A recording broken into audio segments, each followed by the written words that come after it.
محمد وآل محمد صلوات.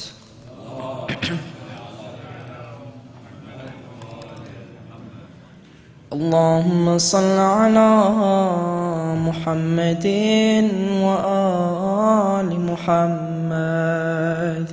بسم الله الرحمن الرحيم. اللهم إني أسألك وأتوجه إليك بنبيك نبي الرحمة محمد صلى الله عليه وآله.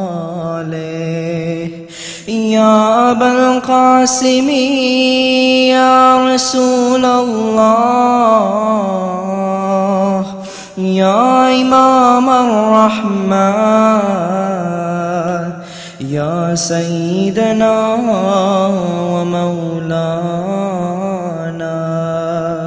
إنا توجهنا واستشفعنا وتوسلنا بك إلى الله، وقدمناك بين يدي حاجاتنا يا وجيها عند الله،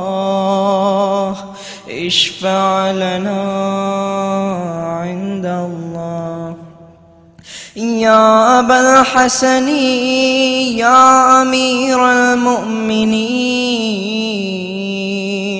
يا علي بن أبي طالب، يا حجة الله على خلقه، يا سيدنا ومولانا، إنا توجهنا واستشفعنا وتوسلنا بك إلى الله، وقدمناك بين يدي حاجاتنا يا وجيها عند الله، اشفع لنا. يا فاطمة الزهراء يا بنت محمد، يا قرة عين الرسول، يا سيدتنا ومولاتنا، إنا توجهنا واستشفعنا وتوسلنا بك إلى الله، وقدمناك بين يدي حاجاتنا يا وجيهة عند الله، اشفعي لنا. يا أبا محمد يا حسن بن علي، أيها المجتبى يا ابن رسول الله، يا حجة الله على خلقه، يا سيدنا ومولانا، إنا توجهنا واستشفعنا وتوسلنا بك إلى الله، وقدمناك بين يدي حاجاتنا يا وجيها عند الله، اشفع لنا. يا أبا عبد الله يا حسين بن علي أيها الشهيد يا ابن رسول الله يا حجة الله على خلقه يا سيدنا ومولانا إنا توجهنا واستشفعنا وتوسلنا بك إلى الله وقدمناك بين يدي حاجاتنا يا وجيها عند الله اشفع لنا يا أبا الحسن يا علي بن الحسين يا زين العابدين يا ابن رسول الله يا حجة الله على خلقه يا سيدنا ومولانا إنا توجهنا واستشفعنا وتوسلنا بك إلى الله وقدمناك بين يدي حاجاتنا يا وجيها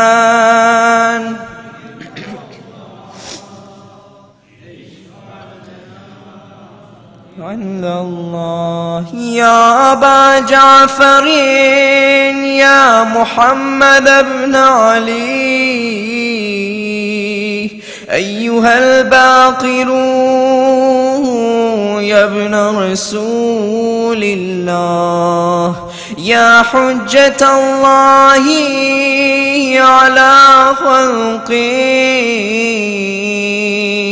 يا سيدنا ومولانا إنا توجهنا واستشفعنا وتوسلنا بك إلى الله وقدمناك بين يدي حاجاتنا يا وجيها عند الله اشفع لنا عند الله يا أبا جعفر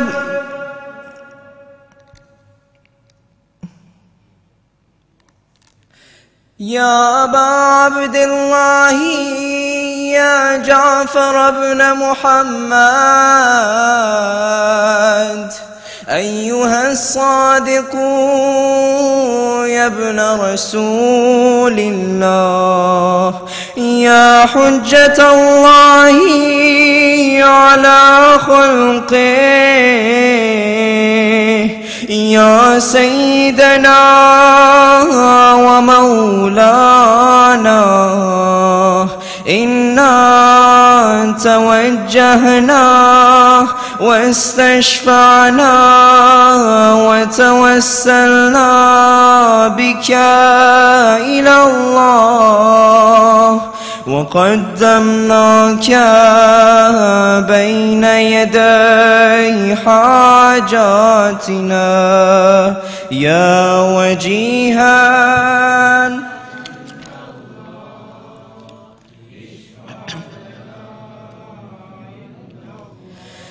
يا أبا الحسن يا موسى بن جعفر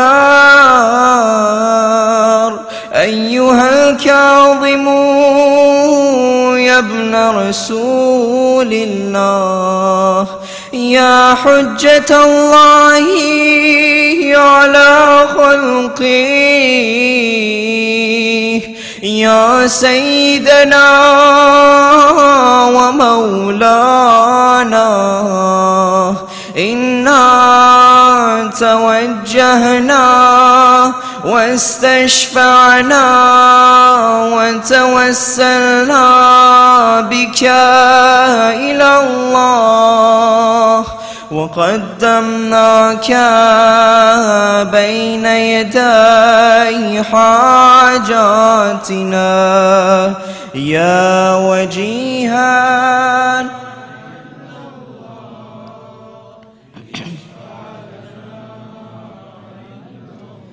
يا أبا الحسن يا علي بن موسى، أيها الرضا يا ابن رسول الله، يا حجة الله على خلقه، يا سيدنا ومولانا، إنا توجهنا واستشفعنا وتوسلنا بك إلى الله، وقدمناك بين يدي حاجاتنا يا وجيها.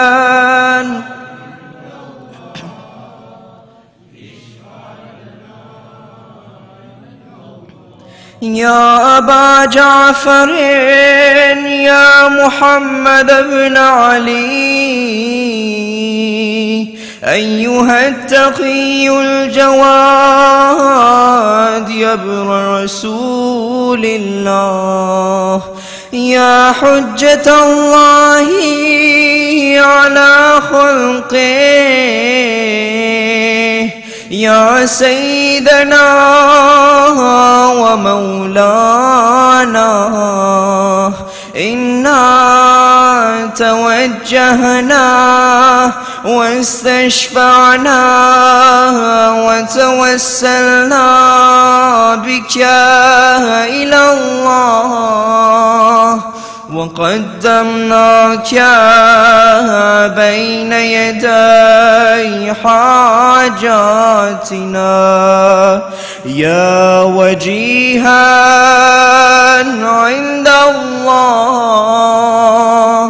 اشفع لنا. يا أبا الحسن يا علي بن محمد، أيها الهادي النقي يا ابن رسول الله، يا حجة الله على خلقه، يا سيدنا ومولانا، إنا توجهنا واستشفعنا وتوسلنا بك إلى الله، وقدمناك بين يدي حاجاتنا يا وجيها.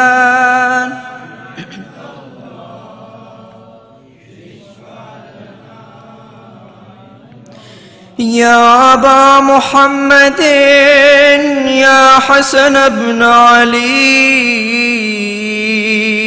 أيها الزكي العسكري يا ابن رسول الله، يا حجة الله على خلقه، يا سيدنا ومولانا، إنا توجهنا واستشفعنا وتوسلنا بك إلى الله، وقدمناك بين يدي حاجاتنا يا وجيها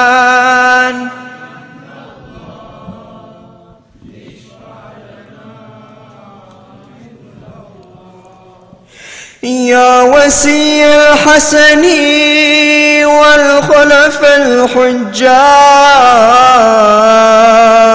أيها القائم المنتظر المهدي يا ابن رسول الله، يا حجة الله على خلقه،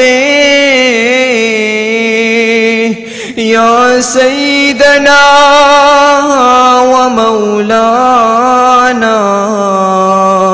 إنا توجهنا واستشفعنا وتوسلنا بك إلى الله، وقدمناك بين يدي حاجاتنا جميعا يا وجيها عند الله،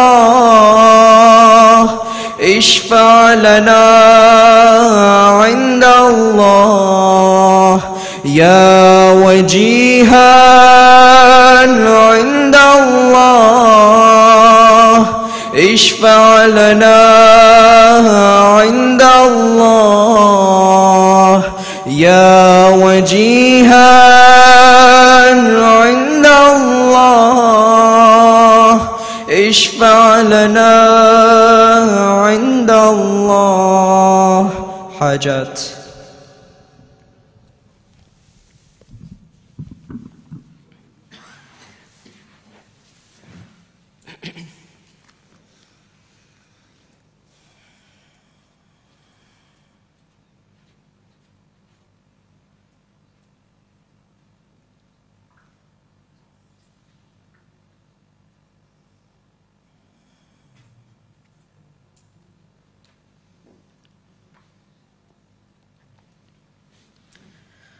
اللهم صل على محمد وآل محمد.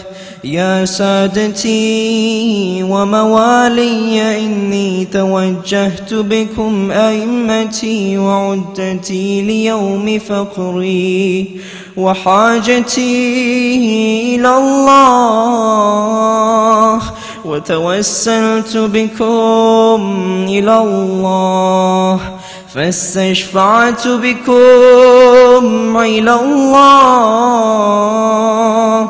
فاشفعوا لي عند الله، واستنقذوني من ذنوبي عند الله، فإنكم وسيلتي إلى الله، وبحبكم وبقربكم أرجو نجاة من الله، فكونوا عند الله رجائي. يا سادتي يا أولياء الله، صلى الله عليهم أجمعين، ولعن الله أعداء الله ظالميهم من الأولين والآخرين. آمين رب العالمين.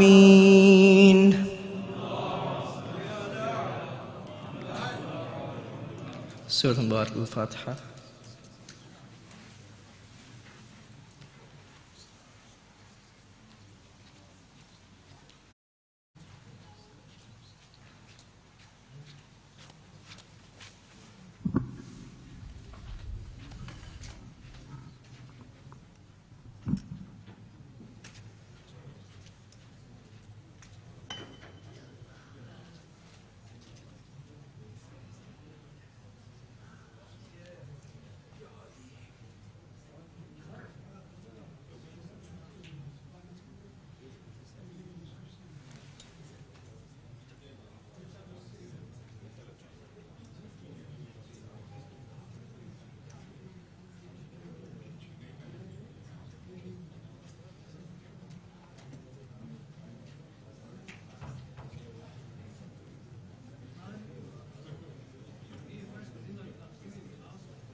Bismillahirrahmanirrahim. Brothers and sisters, Assalamu alaikum wa rahmatullahi wa barakatuh.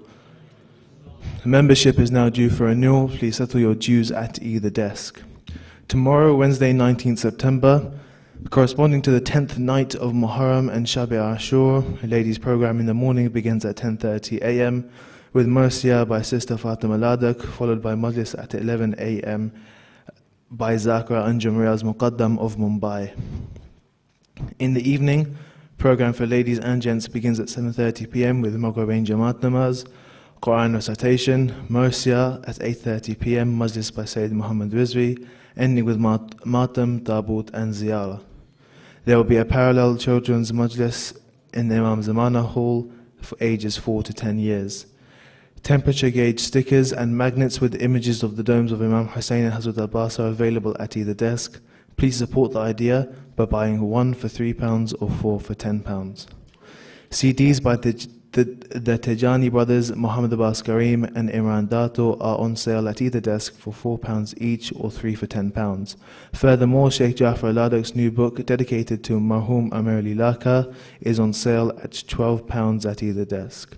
The History of the Shia People, written by Syed Rizvi and annotated by Syed Mohamad Rizvi, and the Charter of Rights by Imam Zain al-Abidin is on sale at £35 and £5 each.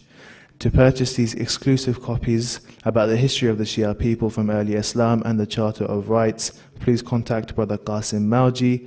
Copies are limited. IOS Imam Hussein Blood Donation Campaign will be taking place at Tooting Donor Centre on Saturday 29th September, 8:30 a.m. to 3:30 p.m. To register, please visit the IOS website. Gents Majlis Azhar at the residence of Abbas Kara will be held inshallah on the 22nd September 2018 at 7:30 p.m. After the program, Niyaz will be served. All brothers are requested to attend. For more information, please speak to someone at the gents desk or with Abbas Kara directly. Gents Majlis Azhar at Brother Prince Haider Ali's residence on Saturday the 6th of October 2018 at 7:30 p.m. After the program, Niyaz will be served. All brothers are requested to attend. For more information, please speak to someone at the gents desk or with Brother Prince directly. Gents Majlis Azhar at the residence of Brother Sibtain Raza on Saturday 10th of November 2018 at 7 p.m. After the program, Niyaz will be served. All brothers are requested to attend. For more information, please speak to someone at the gents desk or with Brother Sibtain, Muhammad or Amir directly. Dua Shafa is requested for all the following Marid, including Brother Syed Hassan Haider Jafari, who is in ICU, Sister Khurshid Muhammad Hussein Nasser, Brother Ahsan Khatu, Brother Munawar Ratansi, who is in ICU, Sister Sakina Shah, and Kul Mu'mineen who are either unwell or suffering tonight. Bismillahirrahmanirrahim. أَمَّن يُجِيبُ الْمُضْطَرَّ إِذَا دَعَاهُ وَيَكْشِفُ السُّوءَ أَمَّن يُجِيبُ الْمُضْطَرَّ إِذَا دَعَاهُ وَيَكْشِفُ السُّوءَ أَمَّن يُجِيبُ الْمُضْطَرَّ دَعَاهُ وَيَكْشِفُ السُّوءَ أَمَّن يُجِيبُ الْمُضْطَرَّ إِذَا دَعَاهُ وَيَكْشِفُ السُّوءَ أَمَّن يُجِيبُ الْمُضْطَرَّ إِذَا دَعَاهُ يَكْشِفُ السُّوءَ. Allahumma salli ala Muhammad wa ali Muhammad. Surah Fatiha is requested for all the marhumeens whose names will be appearing on their deceased family members, as well as all marhumeen who have departed this world. Suratul Mubarakatil Fatiha. Bismillah.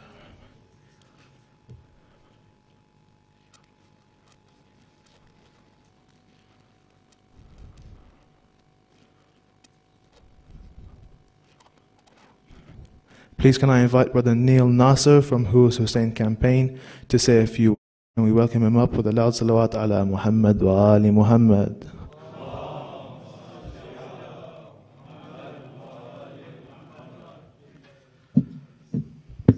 Muhammad wa ali Muhammad salawat. Muhammad wa ali Muhammad.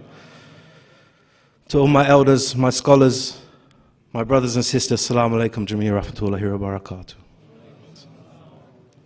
It brings me such joy and pleasure to come back to this center, alhamdulillah.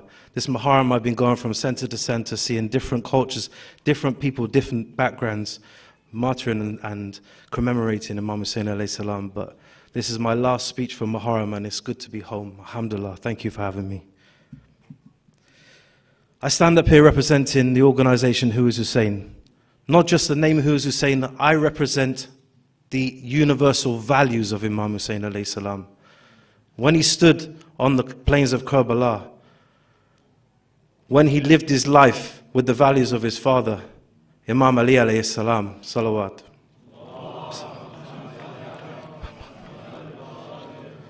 He stood for injustice, he stood against poverty, he stood for against oppression. He helped humanity. He was a man of principles, a man of morals. Alhamdulillah, we've been blessed with the opportunity to follow in his footsteps, follow in the footsteps of Ahlul Bayt alayhi salam, with this organization Who is Hussein, which was founded just over 5 years ago, and now alhamdulillah is in 60 countries, 60 cities, sorry.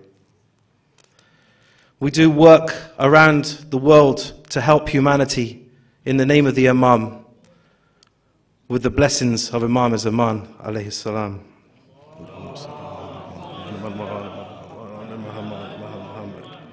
Right here in London, as you well know, for the last 3 years, we've been helping the homeless. Up to 8,000 people every single night sleep rough on the streets of London, and it's a real atrocity. In the last 3 years, this has risen by over 100%. With problems with universal credit, the introduction of universal credit, the problems to the benefit system and the welfare system, refugees coming into the country, we've seen an increase which has been phenomenal. People like me and you, dear brothers and sisters, that are out there on the streets, statistically, if you're paying a mortgage or rent payment, you are less than 2 payments away from being homeless. That's how tight things are in terms of budgetary restraints, financial restraints. And you may sit there and think, no, I'm part of a community, I have family that will support me. But believe you me, every week I see Muslims, I see believers out there on the street that have the same attitude and are struggling.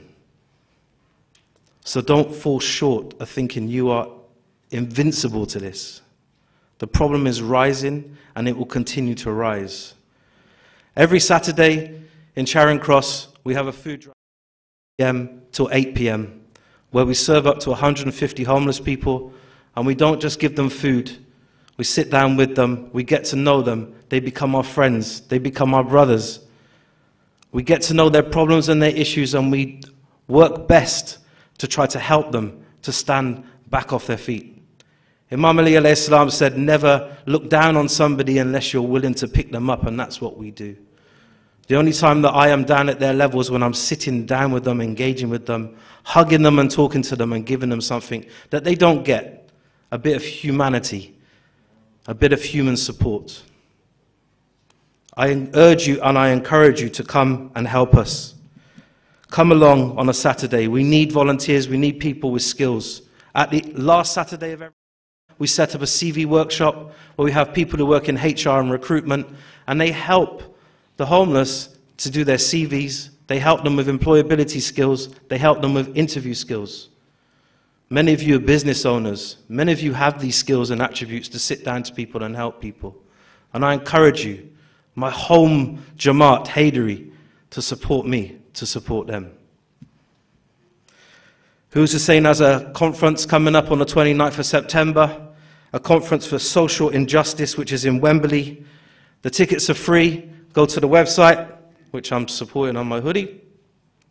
Speakers like James O'Brien for LBC, Dame Helen Hyde, who is an activist and a charity founder, Sheikh Noor Mohamad, and Ibrahim Sincere will be there. It seems to be a very, very good event. Please sign up for that. Alhamdulillah. Salawat.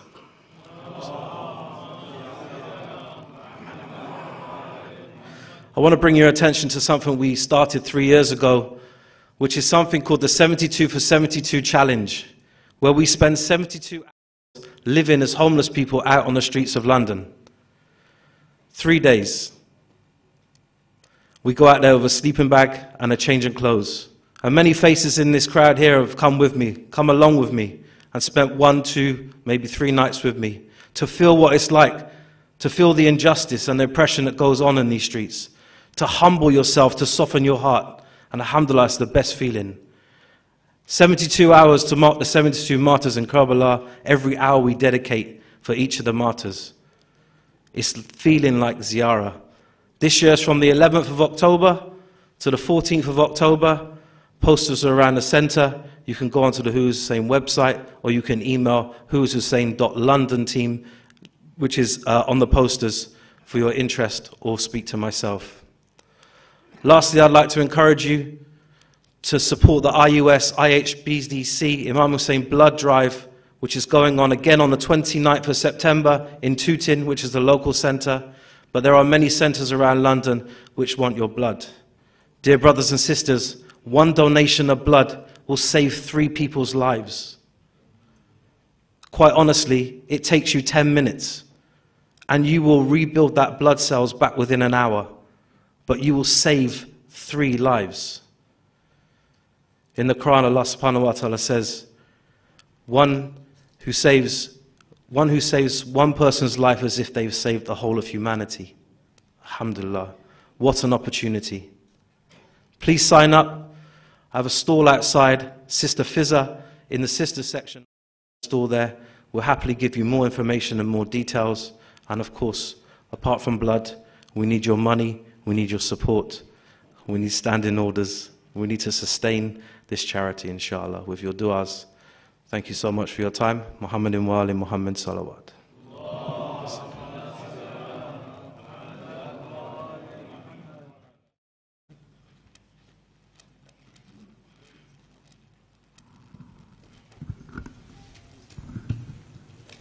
Sallu ala Muhammadin wa ali Muhammad.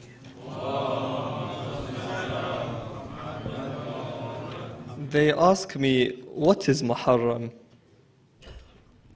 They ask me, what is Muharram? I tell them it's a vision.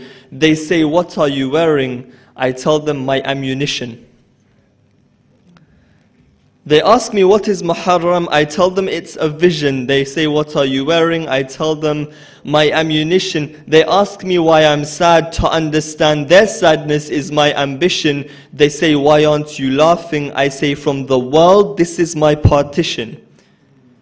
They ask about the black clothes. I tell them, is there any prohibition? They say, why do you cry? I tell them, you won't understand. It's only through Hussein's permission. They say, why are the lights off? I tell them, I'm using my heart's vision. They say, why is the mood serious? I tell them, this was Hussein's condition. They say, who is Hussein? They say, who is Hussein? I say, I pity from him your division. They say, why the hype? I tell them this is religion. They ask, why the emphasis? I tell them, we have a mission. They say, what is your goal? I tell them, I'll reply with an admission. My goal is not to convert you, nor is it to attain heaven. I don't aim to make people happy. Making friends is not my intention. I'll keep crying and acting crazy. I don't desire your affection. I'll let you keep calling me insane. Matters not to me your decision. And if you keep saying I'm wrong, from you I'll form a division. And if you keep saying I'm wrong, from you I'll form a division. And I don't care who you are if you mess with my emotion, for Hussein will always come first. All others require his intercession, and that's my goal and that's my aim, so that when he enters heaven, I'm not separated from him once again like I am in this transition. Oh Hussein, I don't deserve it. Oh Hussein, I don't deserve it, but don't deny me your recognition. Sallu ala Muhammad wa alihi.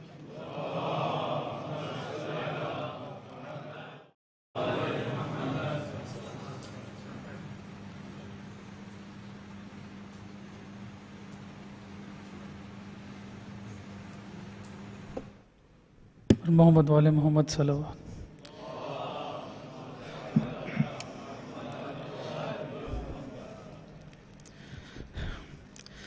निकला जो क़ैमगाह से लैला का महरू بیٹی علی کی اشکوں سے کرنے لگی وضو،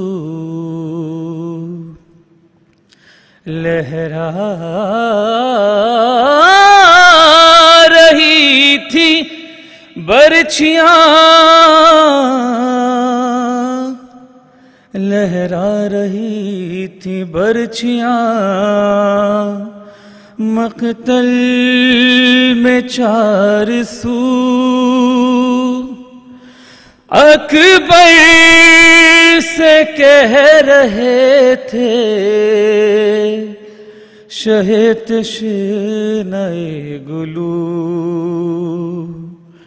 جو حال دل کا ہے نہ کہو گے حسین سے،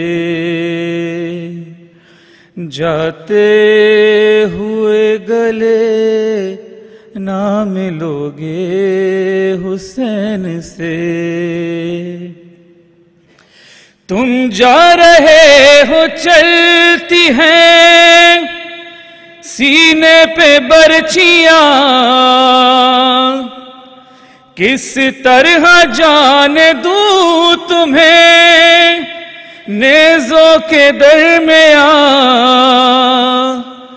آئے نہ زخم چاند سے سینے پہ میری جان، جانے پہ درد دعا بھی نہ لوگے حسین سے، خیمے کا پردہ اٹھتا ہے گرتا ہے بار بار، کس طرح آئے ماں کو پھوپھی کو تیری قرار، چوکھٹ پہ بیٹھی صغرا بھی کرتی ہے انتظار، ہم خط میں کیا لکھیں نہ کہو گے حسین سے، جاتے ہوئے گلے نہ ملو گے حسین سے، جاتے ہو جاؤ تم کو مگر یہ رہے خیال، سینے کے سامنے سے نہ ہرگز ہٹے یہ ڈھال، نیزہ کوئی کلیجے پہ آئے نہ میرے لال، تم حال دل بھی کہہ نہ سکو گے حسین سے، اور سینہ پہ سر کا چوم کے شبیر رو دیے، اکبر پکار یوں میرے بابا نہ روئیے،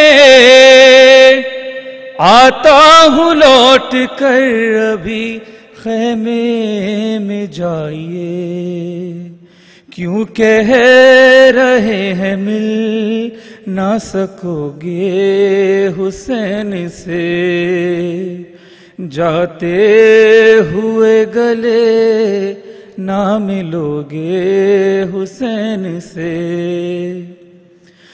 بولے حسین تم بھی ہمیں چھوڑے جاؤ گے، برچھی جگر میں پیاس کی شدت میں کھاؤ گے، برچھی جگر میں پیاس کی شدت میں کھاؤ گے، کوثر میں جام سرد پیو گے حسین سے، تم اپنے ساتھ باپ کی بینائی لے چلے، قوت کمر کی پہل ہی عباس لے گئے، بیٹا غریب باپ بھلا کس طرح جیے، تم بھی نگاہیں پھیر چلو گے حسین سے۔ برچی جگر پہ کھا کے جو اکبر گزر گئے، شہ کہتے تھے سمر یہی لاش جوان سے، تم بھی پدر سے جاتے ہو اے لال روٹھ کے، سینے سے کیا نہ اٹھ کے لگو گے حسین سے، جاتے ہوئے گلے نہ ملو گے حسین سے۔ چلو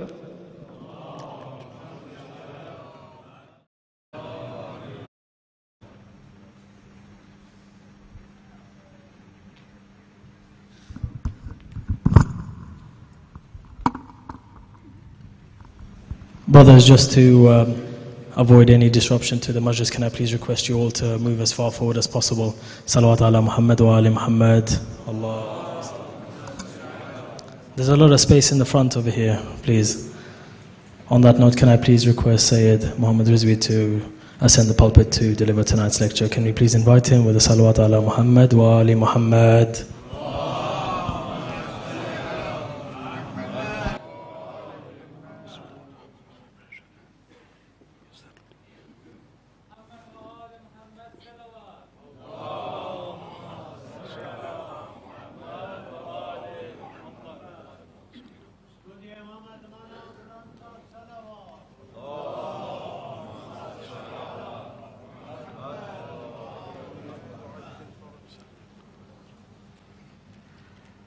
رحم الله من قرأ سورة الفاتحة.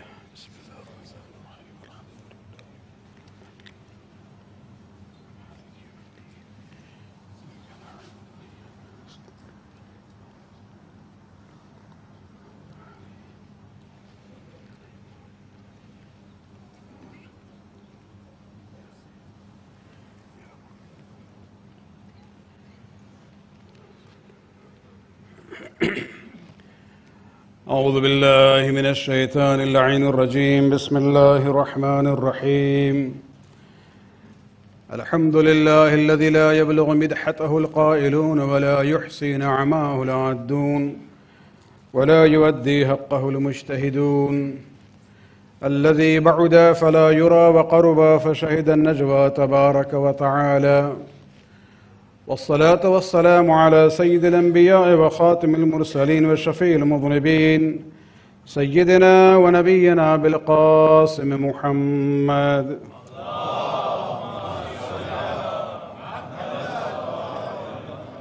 وعلى أهل بيته الطيبين الطاهرين المعصومين الذين أذهب الله عنهم الرجس وطهرهم تطهيرا.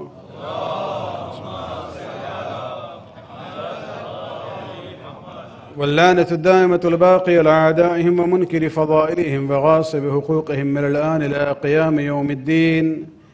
أما بعد، فقد قال الله سبحانه وتعالى في كتابه الكريم: إن أريد إلا الإصلاح ما استطعت وما توفيقي إلا بالله عليه توكلت وإليه أنيب. صلوات عليك.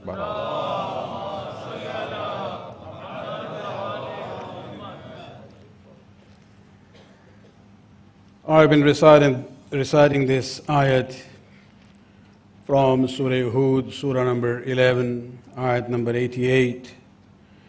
But Allah subhanahu wa ta'ala, quoting one of the prophets, he says that I intend nothing but reformation as much as I can. وَمَا تَوْفِيقِ إِلَّا بِاللَّهِ. And my success totally depends on Allah subhanahu wa ta'ala. عَلَيْهِ تَوَكَّلْتُ وَإِلَيْهِ أُنِيبُ. On whom I put my total trust, and to Him is my return.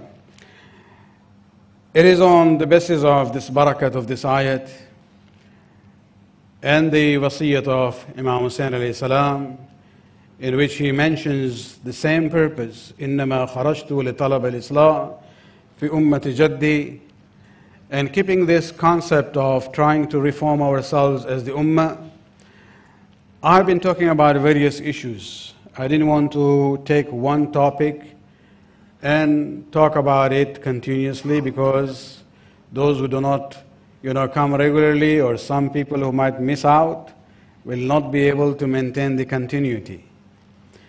And therefore, keeping the overall theme of reforming ourselves individually as well as collectively, I've been picking on different issues of our time, whether it is religious pluralism or social pluralism or other issues that I have talked about, so that we can understand that there is a need to change. However, the change has to be founded on al-amr bil ma'ruf and nahy anil munkar, on the teachings of the Quran and the seerah of the Prophet and the Ahlul Bayt.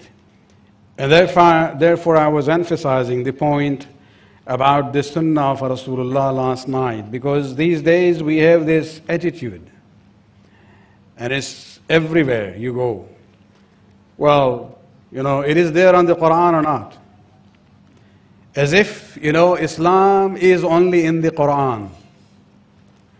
There was a very famous alim, marhum, Allama Zishan Hyderi Javadi. Many of you might remember him. He had a very interesting way of putting things. A fellow came to him and he said, Maulana, Quran mein daadi hai. He says, this whole issue you are saying shaving is haram, you should have the beard, is it there in the Quran? And Maulana Sahib Marhum very beautifully said, you are a very amazing guy. You're looking for a beard in the Quran. Quran is a book. Look at the face of Rasulullah sallallahu alayhi wa sallam.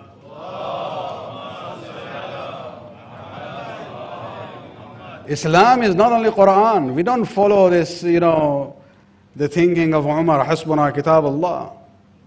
For us, it is the Quran and the Sunnah of the Prophet and the Seerah of the Ahlul Bayt.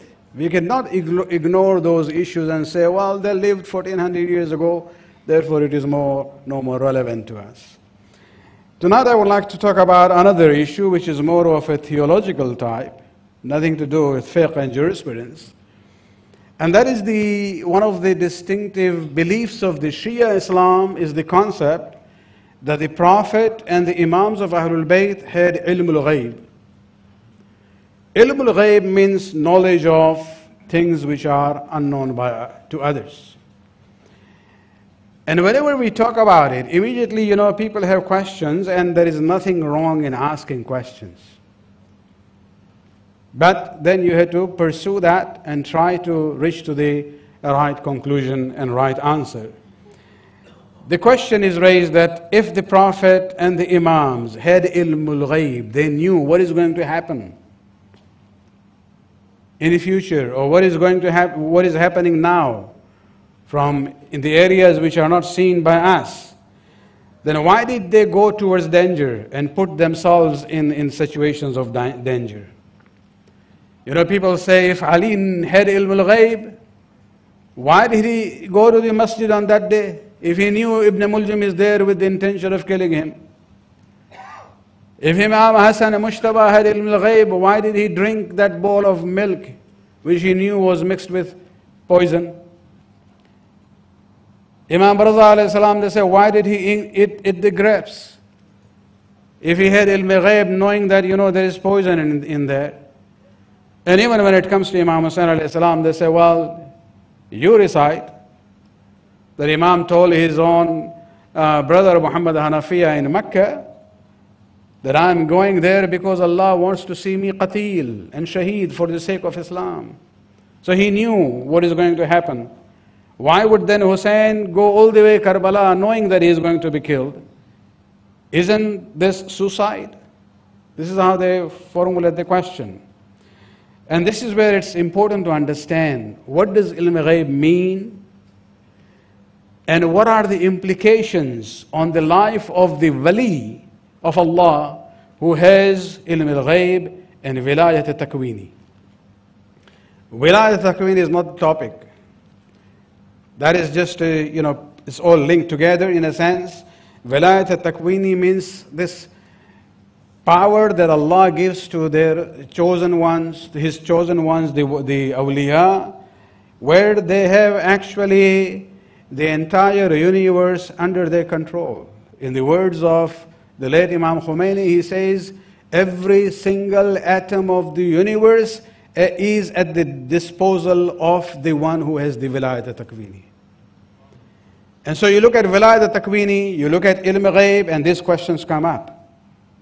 That if this is really true, then why did Hussein ibn Ali go all the way to Karbala to be killed? He knew about it. And so it's important to understand this issue, and tonight I would like to make things very simple. Let us first understand what is Ilm al-Ghaib, and then answer that question about the implication of Ilm al-Ghaib in the life of the wali who has Ilm al-Ghaib. Salawat padhna ek baar aur.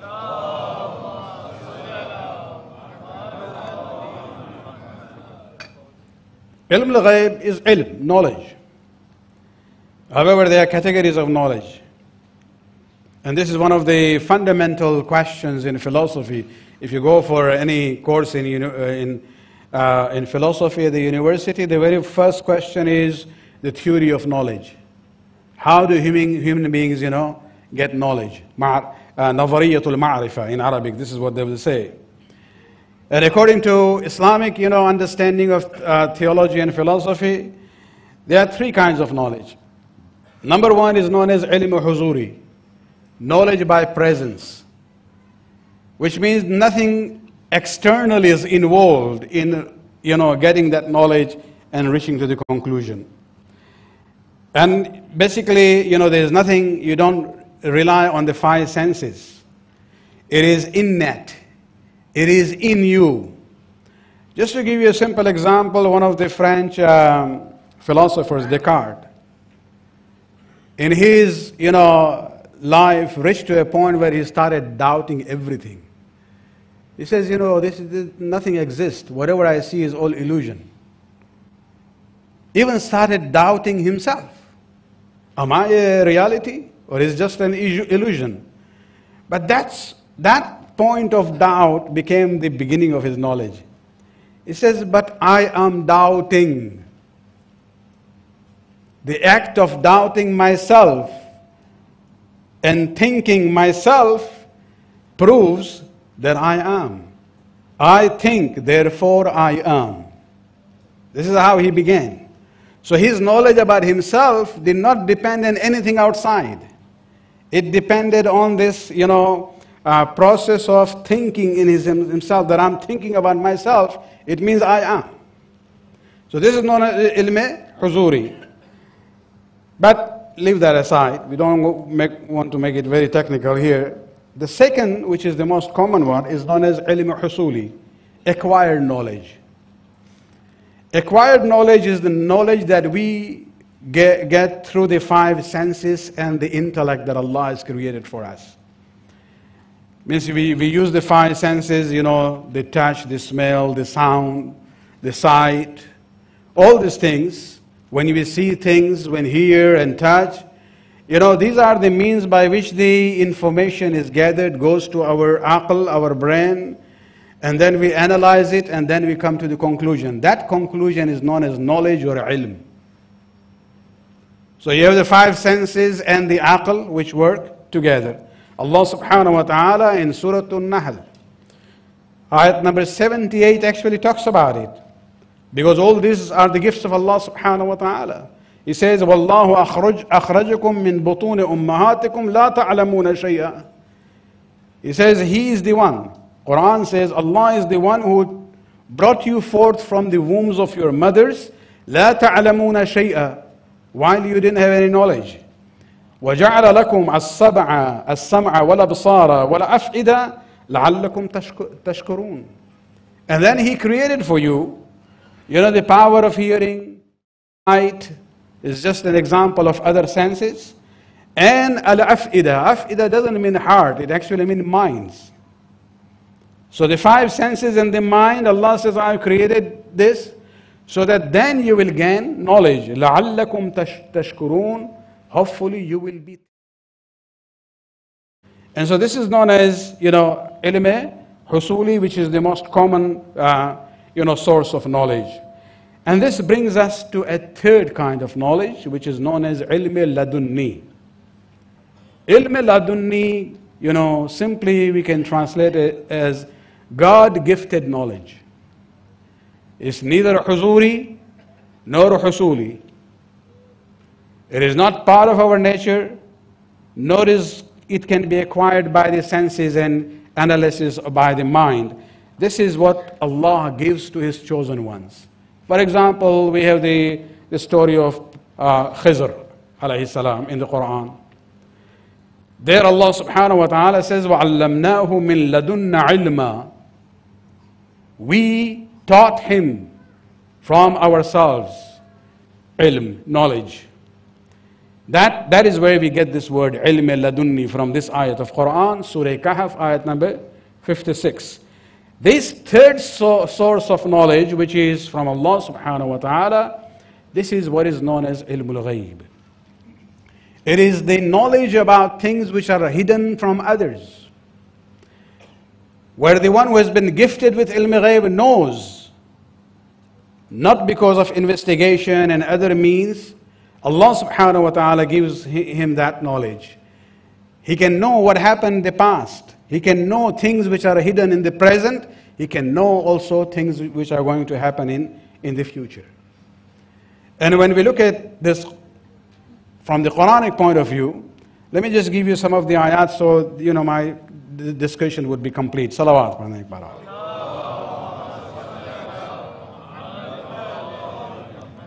According to the Quran,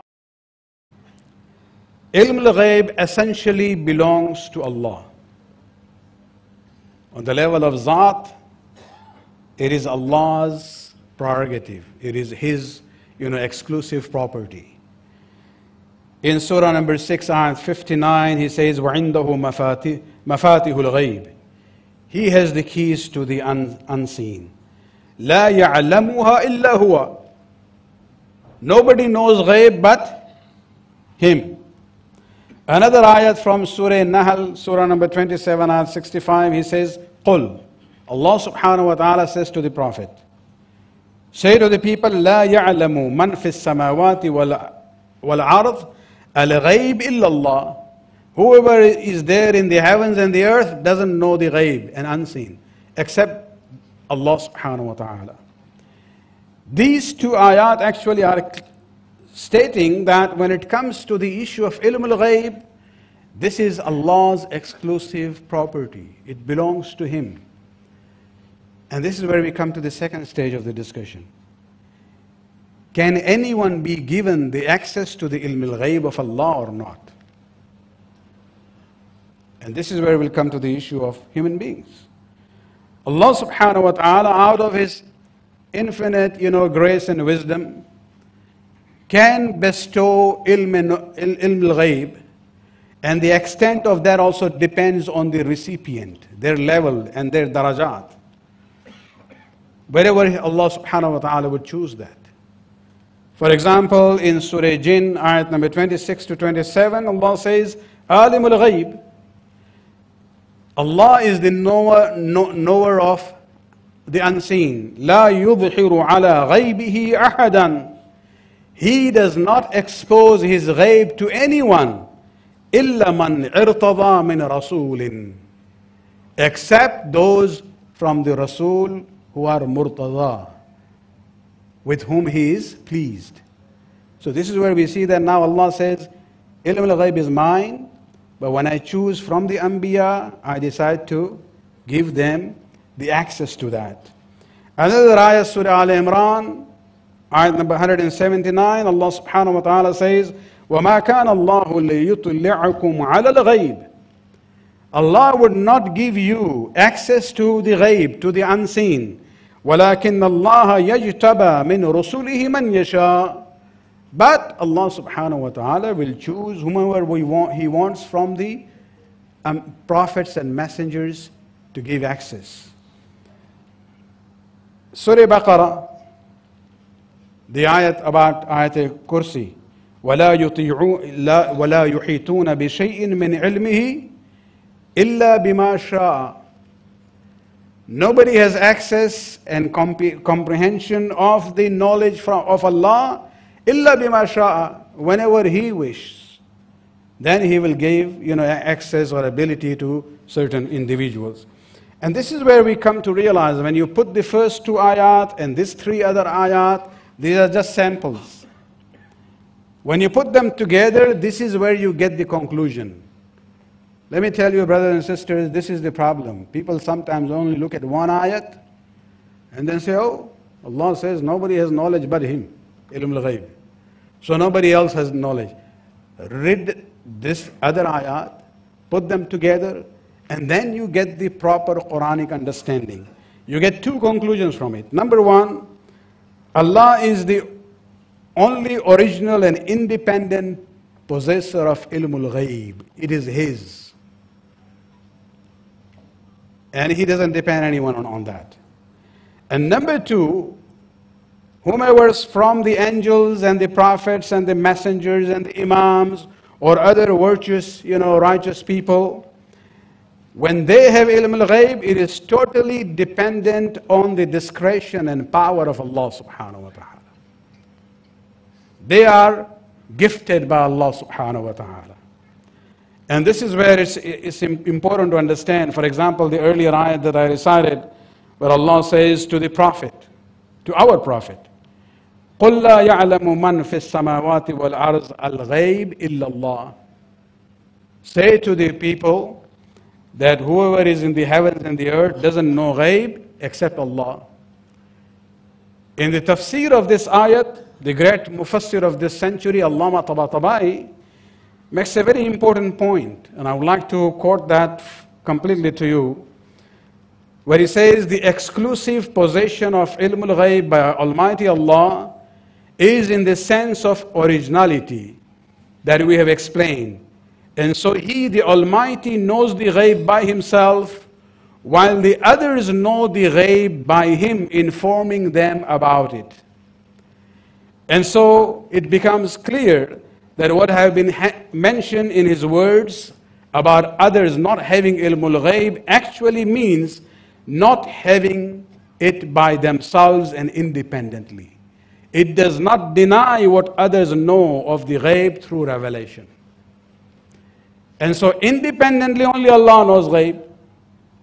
Any malak, any rasul, any nabi, any imam, any wali, if they know ilm al-ghayb, it is because of the gift of Allah subhanahu wa ta'ala. Salawat.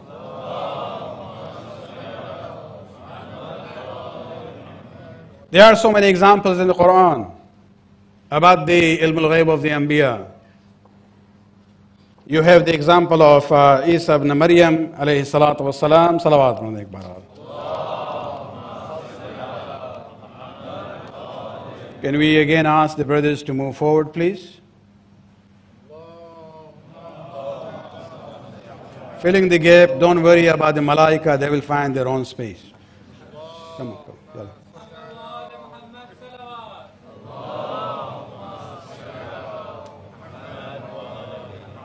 The young people from the back, please.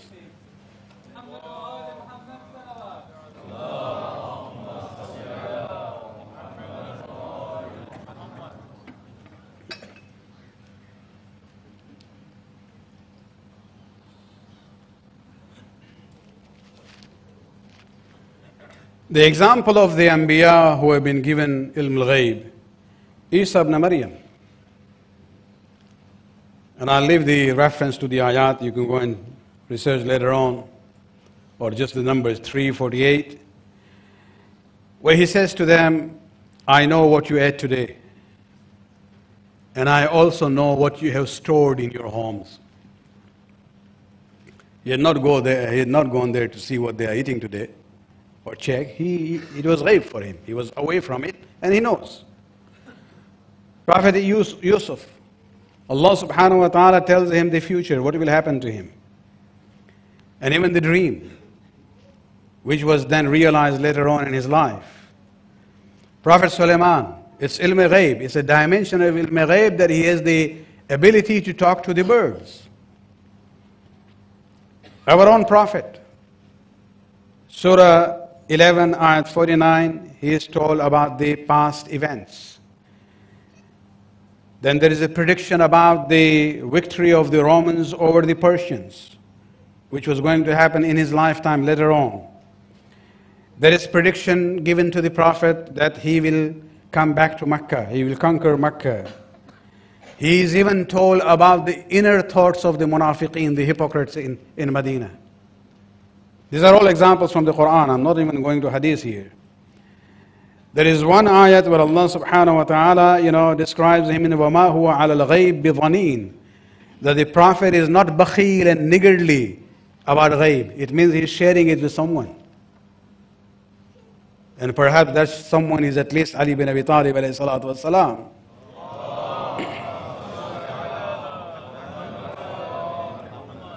So they will say, well, these are the examples of the prophets and Anbiya. You also include the Imams in that. Let us go to just one ayat from Quran. Surah Ra'd. Surah number 13, last ayat. This is an ayat where the Prophet, after being, rejected by the mushrikeen of Mecca again and again, they were saying, no, you are not a Nabi. To console him, to boost his morale, Allah subhanahu wa ta'ala says, وَيَقُولُ الَّذِينَ كَفَرُوا. O Muhammad, those who are kafir, they are saying to you, لَسْتَ مُرْسَلًا. You are not a Rasul, you are not a messenger of Allah subhanahu wa ta'ala. You are an impostor or a liar, na'udhu billah. قُلْ. O Muhammad, don't worry about it. In response to their rejection, just say one thing. كَفَى بِاللَّهِ شَهِيدًا بَيْنِي وَبَيْنَكُمْ وَمَنْ عِنْدَهُ عِلْمُ الْكِتَابِ. Say to them, I don't really need a certification from you that I am a Rasul. For me it is sufficient that between me and you, the witness to my truth is Allah, وَمَنْ عِنْدَهُ عِلْمُ الْكِتَابِ, and the person who has the knowledge of the book. Who is this person who had the knowledge of the book? If you go and look at history, there was nobody in the lifetime of Rasulullah besides the Rasul who had knowledge even close to the knowledge that Ali bin Abi Talib alayhi salatu wasalam had.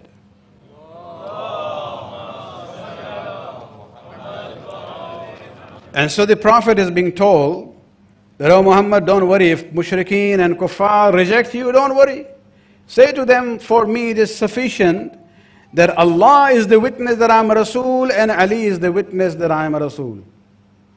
And Ali has been described here as man indahu ilmul kitab, somebody who has the knowledge of the book. Now what is the extent of that knowledge and the power which comes with that knowledge? You go to Surah number 27, ayat 40, the story of Prophet Sulaiman. When the hudhud, the bird, brought the information about this kingdom in the southern part of Arabia, of Bilqis, and the richness that they had and everything, and eventually when Bilqis agreed that she will come with her entourage to visit Sulaiman in Al-Quds, at that time Sulaiman said to the assembly around him, the ministers and others, including the jinn who were in his control, he says, who? I would like to impress my power on Bilqis and her entourage.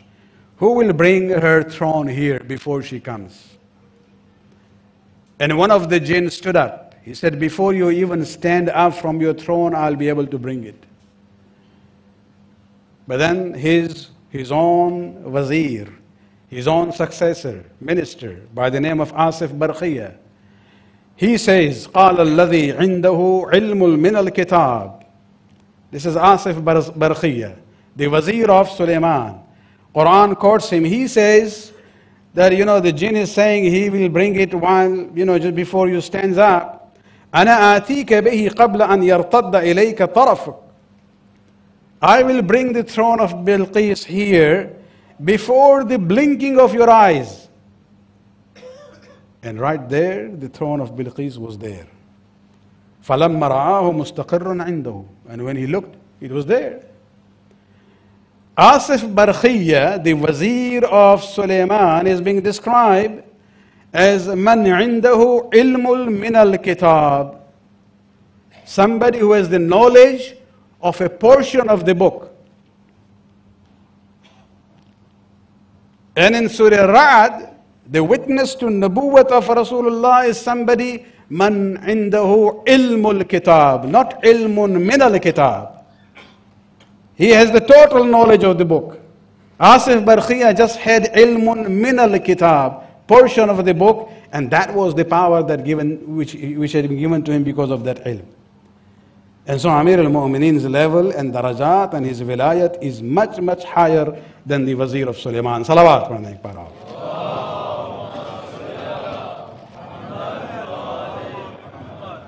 And so this is the Aqidah. But now let us come back to the question. Then why did the Prophet and the Imams did not use ilmul ghaib and their miraculous powers to avert tragedies in their personal lives? The question is okay, there's no problem. And we can answer it in different ways. But even in my book, Shiaism, Imamat and Vilayat, I had the last chapter on this ilm ghaib. The whole chapter is on that. And there also I've used an example, and I would like to share with you to make it very simple. I'm sure many of you come from Tanzania, from Dar es Salaam.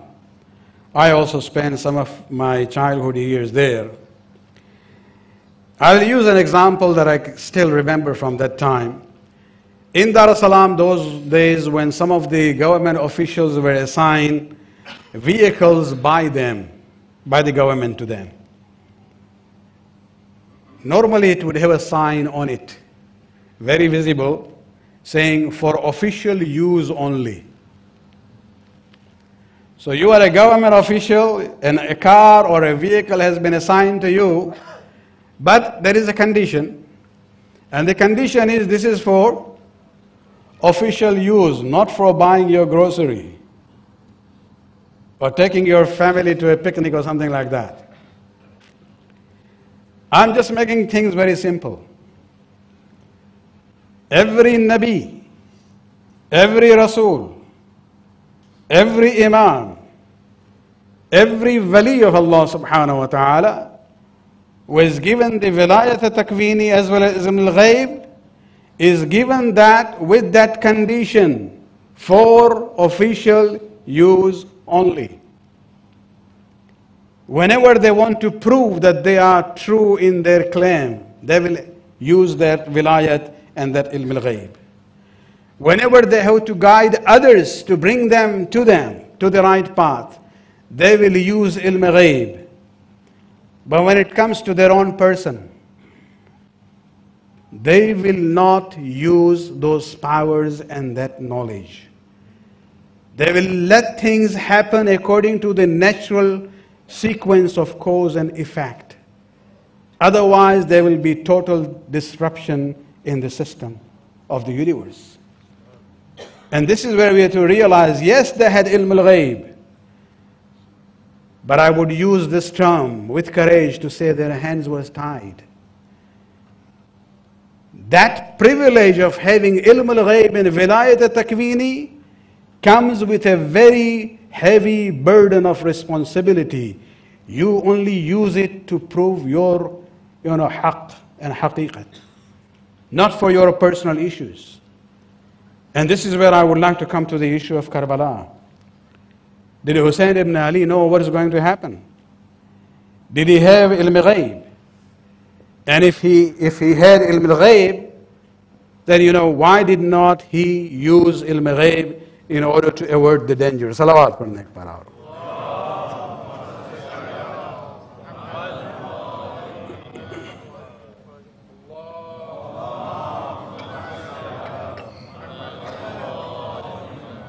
Let me share with you a very interesting narration I noticed in the Sunni history book of Tabari. Tabari's name is very famous. He's a very famous historian.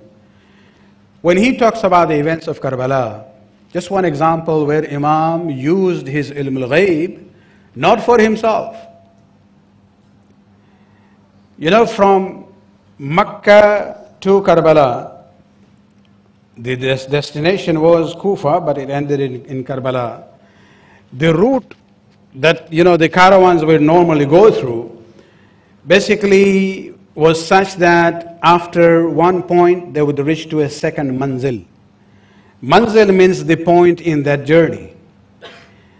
So there are manazil between Mecca and Karbala. And in history, or even in when they depict the journey of Imam, they in the map also they show you different manazil that Imam stopped. These manzils were very much like when we travel from one city to another by highways. There are areas where they have these facilities for us to stop, to refuel the vehicle, to go and, you know, get coffee or rest before you continue. So it's kind of a manzil.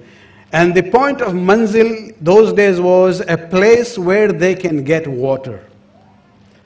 So the guides of the caravan would know that, okay, today we are going, and after 2 days we will reach to the next manzil where there is water available. And so the caravan would be told to gather so much water which is only sufficient for 2 days.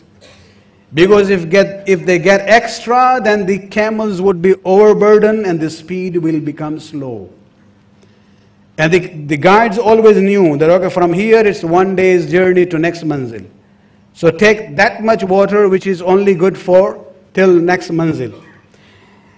Tabari has a very interesting narration where he says,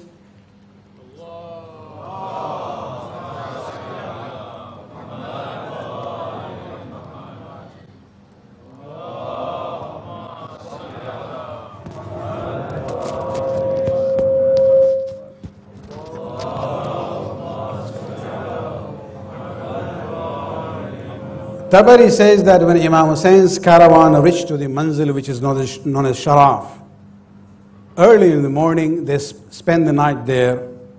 Early in the morning, حتى نزل شراف فلما كان في Ussahar. When the dawn happened and after namaz, when the caravan was getting ready to move on, أمر Fatiana. Imam ordered the young ones who were assigned to go and get water. This time his command is very interesting. He says, فَاسْتَقُوا مِنَ الْمَاءِ. Go and get the water. But then he adds something more to it. He says, فَاسْتَقُوا مِنَ الْمَاءِ. Go and get her water. فَأَكْثِرُوا. Today get extra water.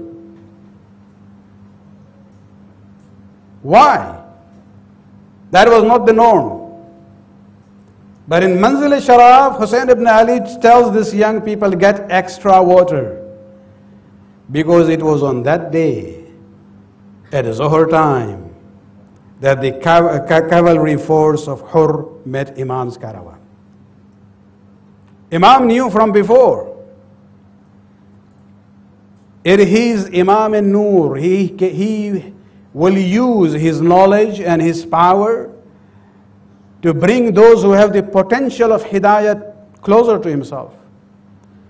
This was an act of, charity and humanity. But it was also a way of letting people like Hur know that look at my character, look at my akhlaq. And if there is no crookedness in their heart, they will be pulled towards the Imam. And so Imam used his ilm ghaib and asked his youths to carry on extra water so that he can serve Hur and his cavalry force, even if he is able to guide one of them on the day of Ashura to come and join him. This is where ilm ghaib is being used. But same Imam, knowing that on 8th of Muharram the water will stop, doesn't use his ilm ghaib to ask his companions to get extra water before that. Why doesn't he do it? Because this is his personal imtihan. He will not use his ilm ghaib and vilayat takwini for himself and his family. Salawat padhne ek baar.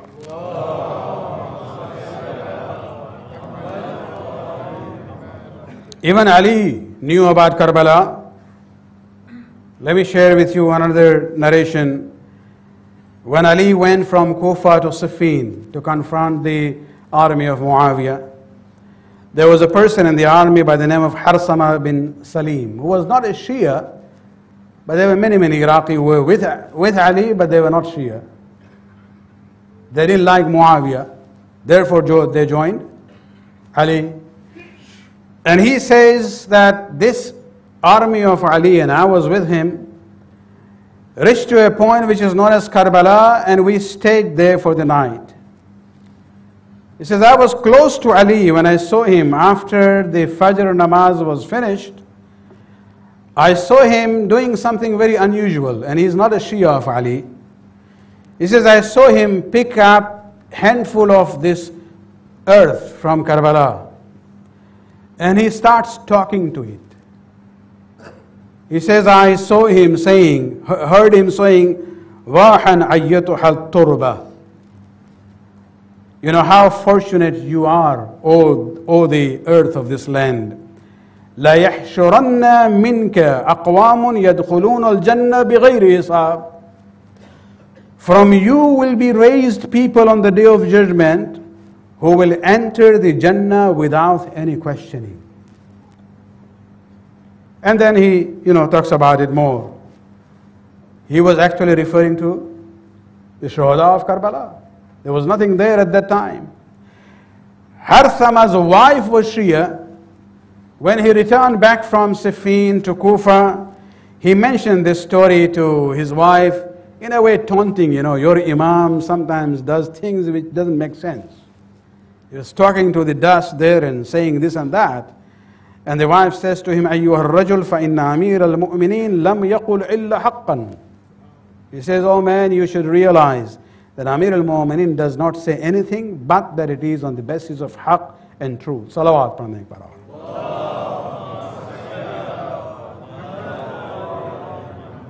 Time goes forward.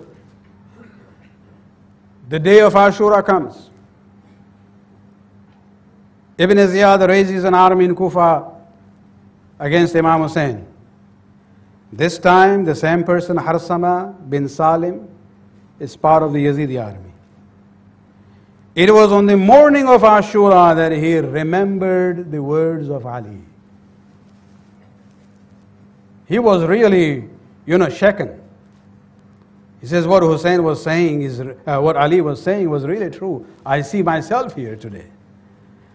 And he decided not to be in opposition to Hussein.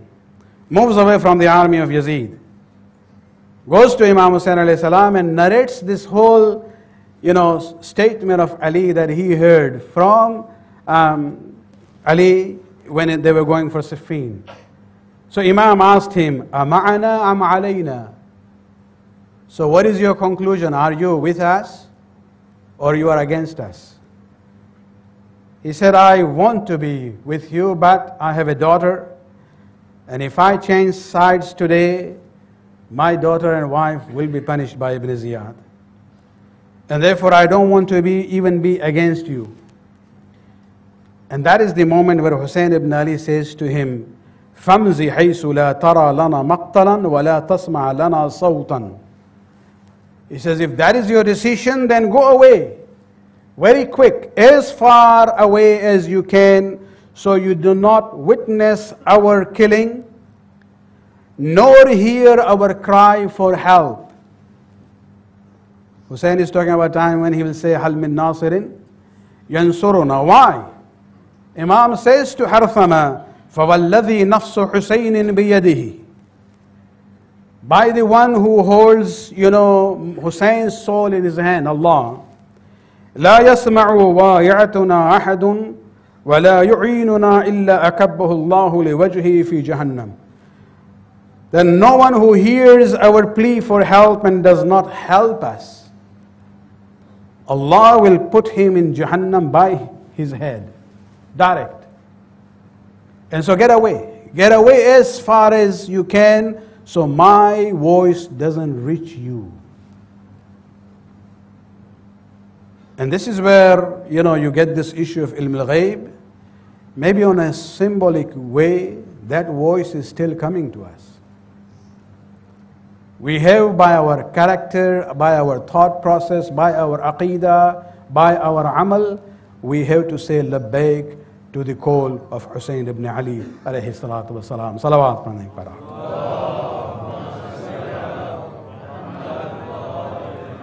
So remember this condition for official use only. Anbiya, Mursaleen, A'imma, Awliya have been given ilm ghaib and vilayat takwini, but with that condition, which actually makes their test and trial even more harder. We go through suffering and musibat not knowing what's going to happen. They go through it knowing what's going to happen next. But they are not allowed to use their own vilayat at that time. And the higher is the status, the more difficult is this test and the trial from Allah subhanahu wa ta'ala. In Karbala, Hussein ibn Ali faced many, many difficult moments. But I think the biggest test for him was Ali al-Akbar. When a father is asked to sacrifice a son like Ali Akbar, about whom even an enemy like Muawiyah says that if between Banu Umayyah and Banu Hashim there is a personality on whom both tribes can unite, it's Ali al-Akbar bin Hussein. Of course, he was also a little bit biased because he was the first cousin of the mother of Ali Akbar. The Nani of Ali Akbar is the sister of Muawiyah. But he has to confess that between the two families, if there is a personality that they can agree on him, that is Ali Akbar. Because Ali Akbar basically was embodiment of the character of his forefathers. You know, look at right in the beginning when they are reaching close to Karbala. Hussein ibn Ali's horse is right in the front. Ali Akbar is a little bit behind him on the side. This was also the adab, a sign of respect.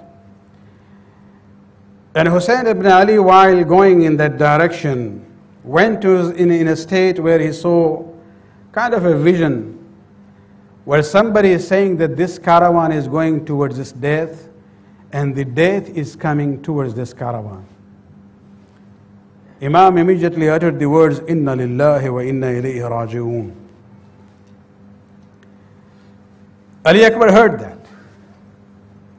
Quickly comes close. He says, Baba, these are very true words. Kalimatu haqq. But what was the time and the opportunity to say that now?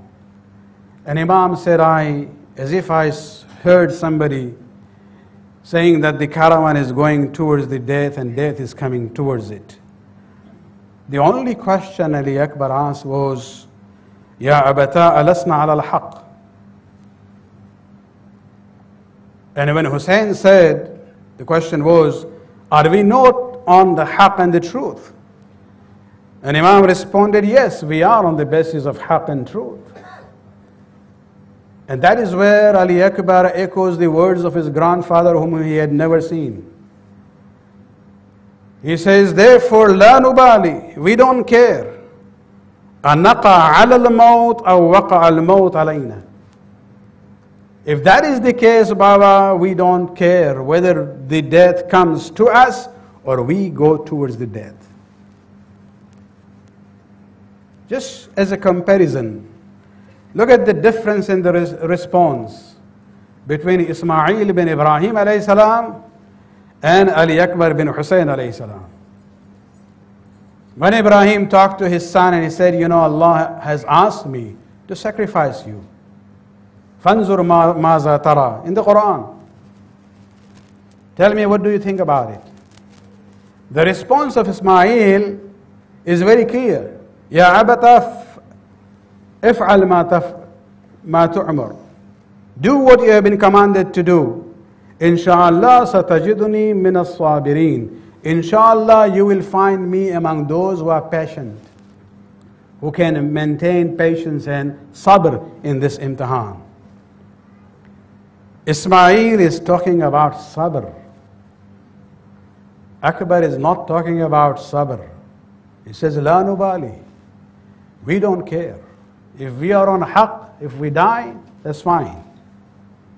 There's a difference in understanding there. On the day of Ashura, from my student life, I've been studying the maqatil and the history of Karbala. And I've seen that Imam Hussain alayhi salam, whenever the family members of the ashab will come to him asking for permission to go and fight, he would initially hesitate and refuse. Even when it comes to an individual like John, Imam did not immediately, respond to him positively. Even when it came to honor Mohamad, especially Qasim, even Abbas, although he expressed his feeling about it, but it's amazing that when Ali Akbar came to him, according to the historian, ista'adhana abahu fil qital. Ali Akbar came to the father and asked for permission to go and fight. There is no hesitation even for a moment. فَعَضِنَ لَهُ. Hussein immediately allowed him. You know why? When John came, John was not a family member. When Qasim came, Qasim was not his son. When honor Muhammad came, they were not their sons of Hussein. Hussein is looking at Ali Akbar as his own personal imtihan that Allah subhanahu wa ta'ala is putting him through. And doesn't hesitate even for a moment. Ista'adhana fa'adhina lahu. Akbar asked permission and Hussein allowed. Didn't he have the heart of the father there? Yes. It was not easy for Hussein ibn Ali, because the narration goes on, he allowed him. ثُمَّ نَظَرَ إِلَيْهِ آيِسًا وَبَكَى. But then Hussein looked at Ali Akbar and started crying. Then stop him. He says, Akbar, go. Your aunt Zainab has raised you. Go and ask her also. Akbar goes into the khayma. All the ladies of Banu Hashim had gathered around him. According to the Ravi from Yazidi army, he says, I saw that tent in which Akbar had gone. That the flap, which is works like a door, would open up and go down again. Open up and go down again. It looked like whenever Al-Akbar wanted to come out, one or the other lady will come and say, Ali Akbar, where are you leaving us alone? They had so much confidence in him. They're saying, you will go away, your father is alone. Finally, Akbar came out, got on his horse, and started moving. But that is where he realized that somebody is following me. He stops there, turned around and looked, and he saw the old father is walking behind the horse. Hussein didn't stop him, but Akbar says, Baba, you already allowed me. That is the moment where Hussein expresses his feelings. He says, you don't know. If you had raised the child for 18 years, and he had grown up with this character and akhlaq, and then he goes for his death, then you would have realized what is going through for me now. But he expressed his feelings also when he raised the hand, and this is the first time we see, or at least the visible example, where Imam raised his hand to do la'nat on Umar ibn Sa'd and his companions. And this is where he says, Allahumma shhad ala ha'ula'i al-qawm. O Allah, be witness against these people. فَقَدْ بَرَضَ إِلَيْهِمْ غُلَامٌ. Because now that young man is going towards them. أَشْبَهُ النَّاسِ خَلْقًا وَخُلْقًا وَمَنْطِقًا بِرَسُولِكَ. Who was so similar in his feature, in his character, even in the voice, with the voice and character and feature of Rasulullah. He says, Oh Allah, whenever I had this wish to remember my grandfather, I used to look at the face of my son Ali Akbar. And now he is going. These words are very important when he says, Ashbahun nas khalqan wa khulqan wa mantiqan. Not only in the physical feature, but even in the akhlaq, he was like Rasulullah. Akbar goes, and he was a very courageous mujahid or fighter. Killed many of the Yazidi soldiers. And he even had then an one-to-one encounter with one of the brave ones among them. And he was able to defeat and kill him. That is where he comes back. Now he comes back to Imam Hussain alayhi salam. And he says something which really puts Hussain at a very difficult test. He says, Ya abata, al-atashu qad qatalani.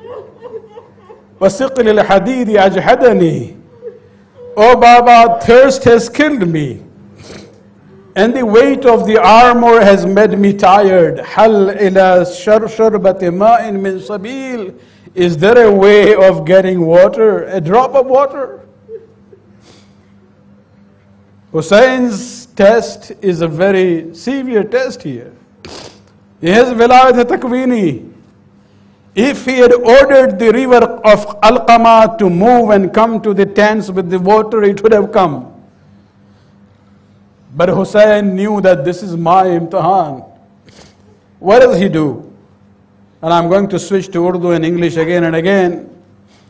अज़दारा ने हुसैन एक रिवायत के मुताबिक हुसैन इब्न अली अपनी ज़बान जो है अकबर के ज़बान दहन में दे देते हैं. अक्सर लोग कहते हैं क्यों? बेटा जीत के आया है, पानी के कतरा मांग रहा है. हुसैन के पास अल्फाज न थे ये बताने के लिए कि बेटा हम तुमसे ज्यादा प्यासे हैं. जबान इसलिए दी थी ताकि अकबर को एहसास हो सके. अज़दारा ने हुसैन इल्म गैब था और इल्म गैब की बुनियाद पर पानी के बंद होने से पहले ही अब हुसैन ने कहा पानी जो है कम कर दिया था अपने लिए ताकि दूसरे जो है ज्यादा पानी इस्तेमाल कर सके. इसलिए आशूर के दिन जो सबसे ज्यादा प्यासा बंदा था वो अबा अब्दुल्लाह हुसैन थे. अपनी जबान इसलिए देते हैं ताकि बेटा समझ सके कि बाप मजबूर है, तुम्हारे लिए एक पानी का कतरा भी हासिल नहीं कर सकता है. बहरहाल अकबर को एहसास हुआ. And then Hussein said something, O Ali Akbar ya bunayya, fama asra ma talqa jaddak Rasulullah. Oh my son, now go and soon you will meet your grandfather Rasulullah. فَسَيُسْقِيكَ بِكَأْثِهِ الْأَوْفَى شَرْبَةً, and he will actually quench your thirst with his cup in such a way that you will never ever be thirsty again. Hussein was the one who actually was following Akbar initially. This time he is actually pushing us, Akbar, go towards your own death. Your grandfather is there who is going to feed you, and so you will not be thirsty. Akbar goes there and fights again until Munqidh bin Murrah, a Mal'oon, comes with a spear and attacks him in such a way that it came and went into his chest and to the heart. This is where Akbar was not able to maintain himself on the horse. He comes down from the horse, and unlike all others who had asked, even Abbas had said, Ya Khak, Adrika Khak, help me. Akbar didn't ask Hussein to come for help. He just says, Ya Abata, alayka minni salam. Oh my father, my farewell and salam to you. Hada jaddi yuqri'uka salam. Then he says a very long sentence. You can think about the situation with a spearhead in the chest. He's not even able to speak easily, but he shouts to the maximum that he can so that his father can hear. And he says, "Oh my father, my grandfather has already come and he has already given me water. Why did Akbar do this?" This is the example of akhlaq of Rasulullah. He had realized, when I asked my father for water, my father became very sad because he could not give me water. I want him to be at peace and let him know that your Akbar is no more thirsty. Hussain, जैसे ही अकबर के सलाम की आवाज इमाम तक पहुंची है, मौला जो है उठते हैं और बार बार जाते हैं। हर जहां भी कदम रखते थे या अली कहते थे। अजब नहीं कि वहां जनाब हुसैन अलैहिस्सलाम अकबर को आवाज दे रहे थे कि बताओ तुम कहाँ हो कि हम आ सके, या अपने बाबा को मदद के लिए पुकार रहे थे कि बाबा मेरा मुश्किल इम्तिहान है, आके मेरी मदद कर। अज़दार हुसैन, जब हुसैन पहुंचे हैं अकबर के पास, देखते हैं कि बेटा एड़िया रगड़ रहा है, बैठते हैं, खाक को अपने सर पर रखते हैं, कहते हैं बेटा बाद का अफ़ाल दुनिया, इस दुनिया पर तेरे बाद खाक हो। और फिर हुसैन ने देखा कि अकबर का हाथ जो है वो उस नेज़े की अनी पे था, हाथ को हटाते हैं, जब उस नेज़े की अनी को देखते हैं। और हुसैन जब मक्का से चले थे, उम्रा हज की नीयत से गए थे, लेकिन बाद में वो उम्र मफरदा के नीयत बदल दी थी है। वहाँ मक्का में हुसैन कुर्बानी तो नहीं पेश कर सके, लेकिन हुसैन ने कुर्बानी करबला में पेश की है। अपना हाथ रखते हैं उस नेज़े के अनी पर और उसके बाद वही जुमला कहते हैं जो कुर्बानी के बाद हाजी अदा करता है, बिस्मिल्लाह व अला मिल्लत रसूलिल्लाह। अज़दार हुसैन, इब्राहिम आके देखे यहाँ आपने पट्टी बांधी थी इस्माइल के वक्त, लेकिन हुसैन की आंखें खुली हुई है। अकबर के सीने से बर्छी को जब निकाला है, अकबर की रूह परवाज की कर जाती है। अज़दार हुसैन, अकबर के लाशे को ज़ईफ बाप ने उठाया तो सही, लेकिन चंद कदम पर चलने के बाद जमीन पे गिर जाते हैं। दोबारा लाश अकबर को उठाते हैं, थोड़ी देर और जाते हैं, जब खैमा नजर आए सामने, लाश पर रखने के बाद आवाज देते हैं, ऐ बनु हाशिम के बच्चे, आप अपने भाई की लाश को उठा लो। इस ज़ईफ के बाद से जवान का लाशा नहीं उठ सकता। अला लानतुल्लाहि अलल कौमिज़ ज़ालिमीन सयअलमुल लज़ीना ज़लमू अय्य मुनक़लिबिन यनक़लिबून। मातम सईद।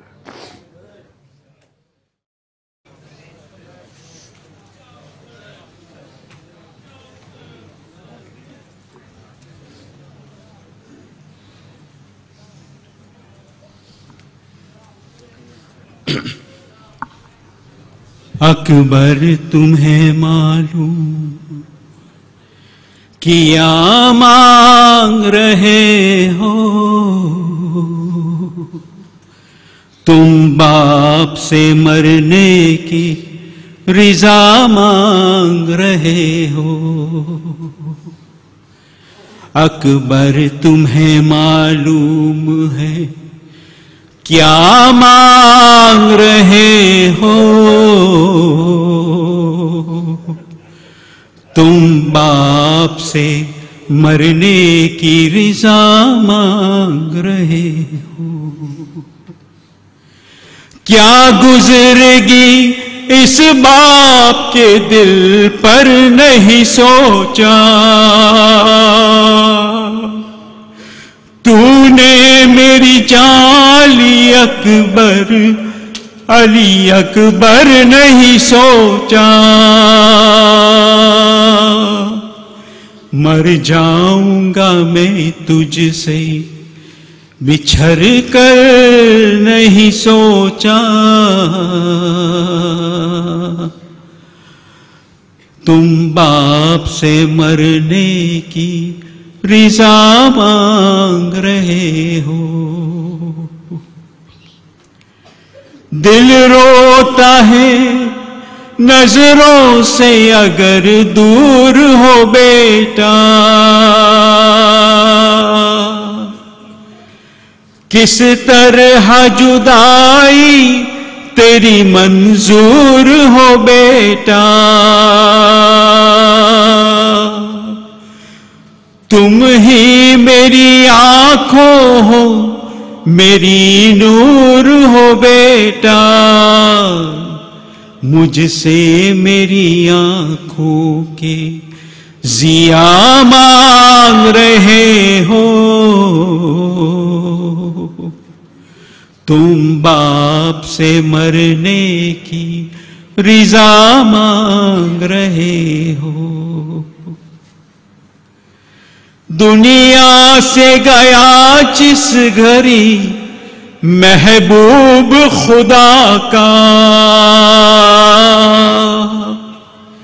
نانا کی زیارت کو طرف تھا نواسا، اے لال تجھے اس لیے خالق سے تھا مانگا، مقبول ہوئی میری دعا مانگ رہے ہو، تم باپ سے مرنے کی رضا مانگ رہے ہو، ایک روز تجھے آنے کی مانگا تھا پھوپھی نے، 18 برس نازوں سے پالا تھا پھوپھی نے، بیٹوں سے بھی زیادہ تمہیں چاہا تھا پھوپھی نے، احسان جو زینب کیا مانگ رہے ہو، تم باپ سے مرنے کی رضا مانگ رہے ہو، بابا مجھے معلوم ہے کیا مانگ رہے ہو، رکھتے نہیں تم اس کی خبر اے میرے پیارے، اس درجہ محبت ہے تیری دل میں ہمارے، نانا کی میرے شکل ہے پہکر ہے تمہارے،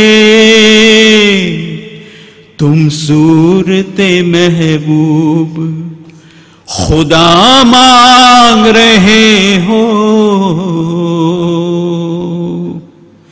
تم باپ سے مرنے کی رضا مانگ رہے ہو،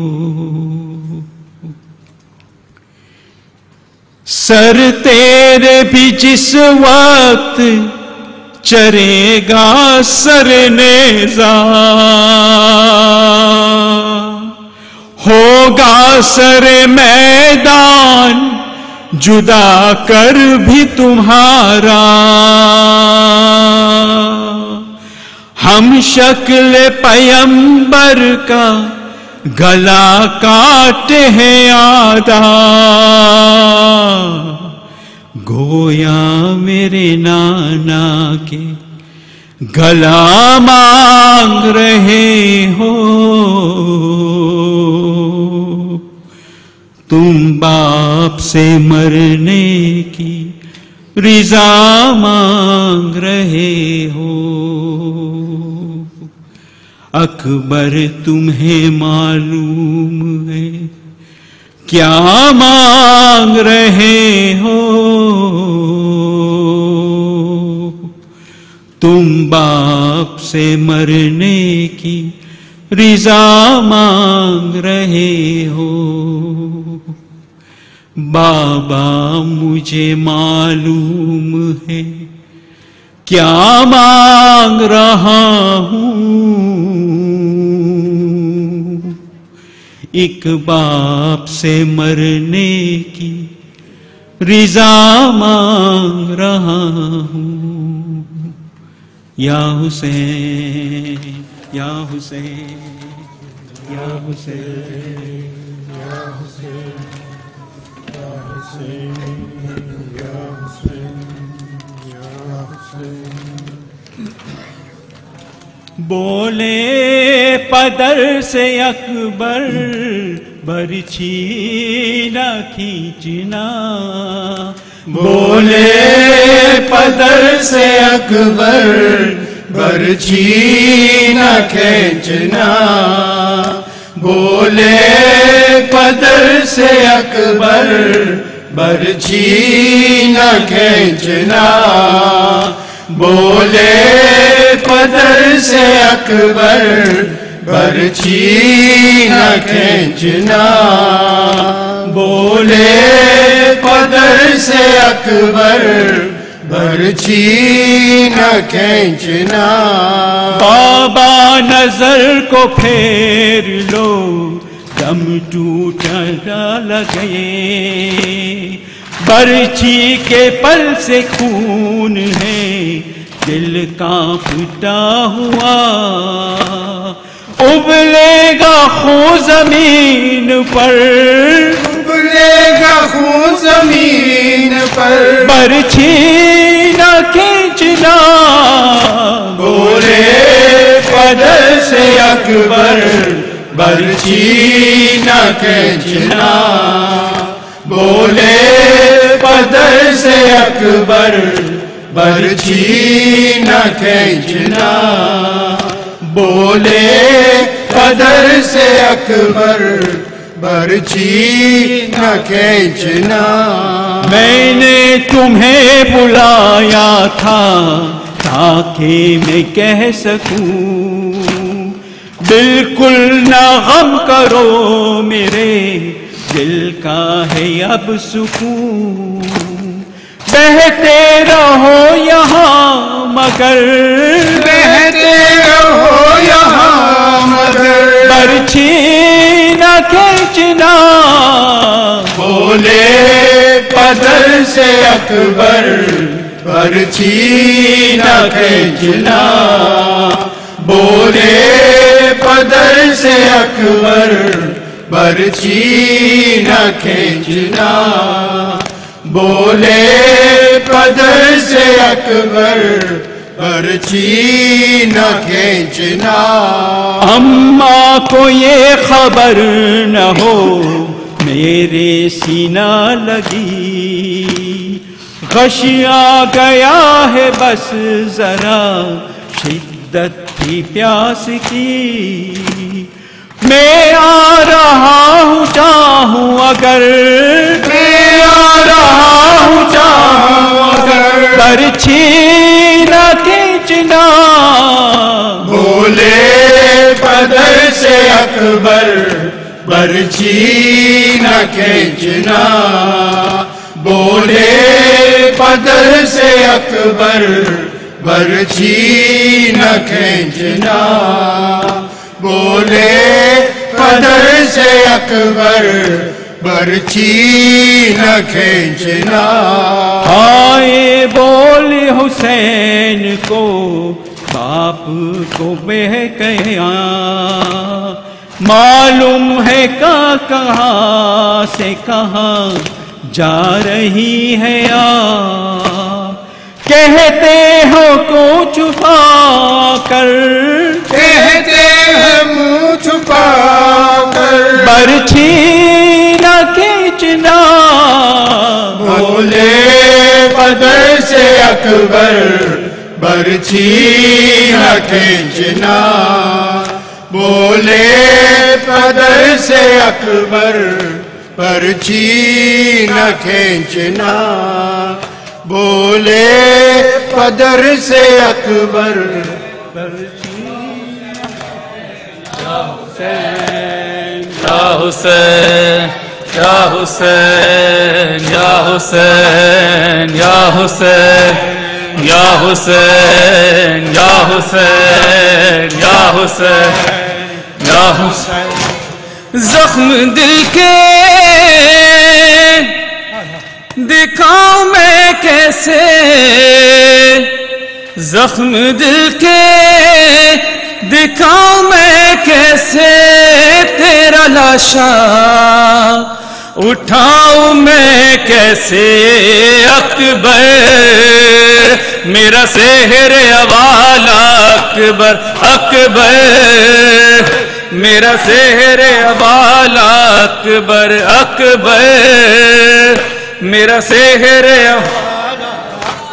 لاش اکبر پیشاہ جب پہنچے، دل کو ہاتھوں سے تھام کر بولے، تیری فرقت میں علی اکبر، آگ دل نے میرے لگا دی ہے، آگ دل کی بجھاؤں میں کیسے، آگ دل کی بجھاؤں میں کیسے، تیرا لاشا اٹھاؤں میں کیسے، اکبر میرا سحر والا اکبر، اکبر میرا سحر والا، تو ہے کڑیل جوان اے بیٹا، باپ تیرا ضعیف ہے کتنا، نور آنکھوں کا ہو گیا رخصت، مجھ کو آتا نہیں نظر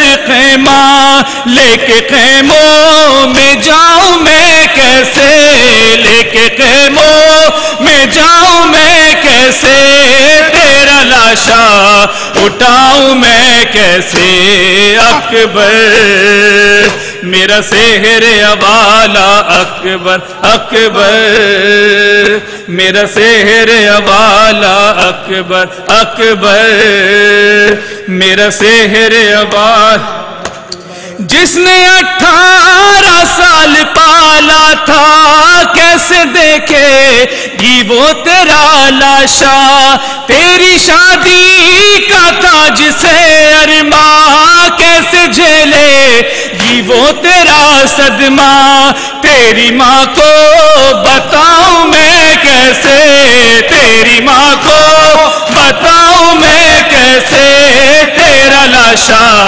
اٹھاؤں میں کیسے، اکبر میرا سحر والا اکبر، اکبر میرا سحر والا اکبر، اکبر میرا سحر والا اکبر، دیکھ آیا ہے قاصد صغرا، راہ تکتی ہے وہ دکھی بہنا، تجھ کو بیمار نے بلایا ہے، وعدہ صغرا کا کیوں بھلا ڈالا، غم یہ دل سے لگاؤں میں کیسے، غم یہ دل سے لگاؤں میں کیسے، تیرا لاشا اٹھاؤں میں کیسے، اکبر میرا سحر والا اکبر، اکبر میرا سحر والا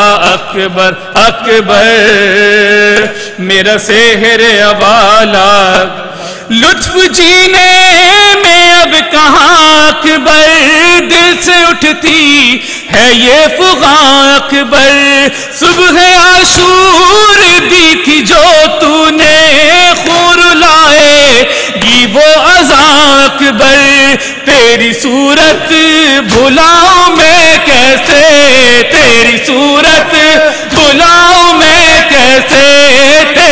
لاشا اٹھاؤں میں کیسے اکبر میرا سحر حوالہ اکبر اکبر میرا سحر حوالہ اکبر اکبر میرا سحر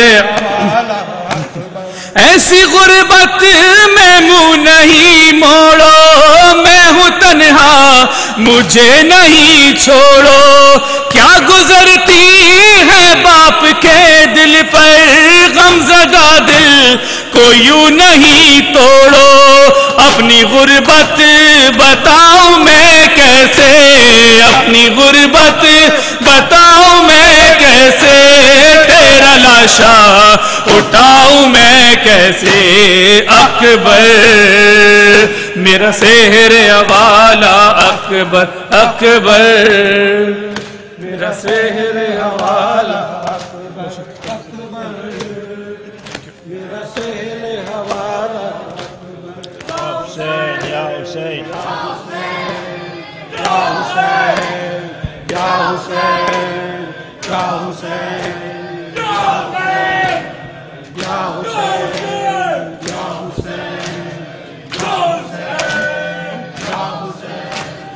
جوان اکبر جوان اکبر جوان اکبر یا علی اکبر جوان اکبر جوان اکبر جوان اکبر یا علی اکبر جوان اکبر جوان اکبر جوان اکبر یا علی اکبر اللہ اکبر اللہ اکبر اللہ اکبر یا علی اکبر اللہ اکبر اللہ اکبر اللہ اکبر یا علی اکبر اللہ اکبر جواب اللہ اکبر اللہ اکبر یا علی اکبر اللہ اکبر اللہ اکبر اللہ اکبر یا علی اکبر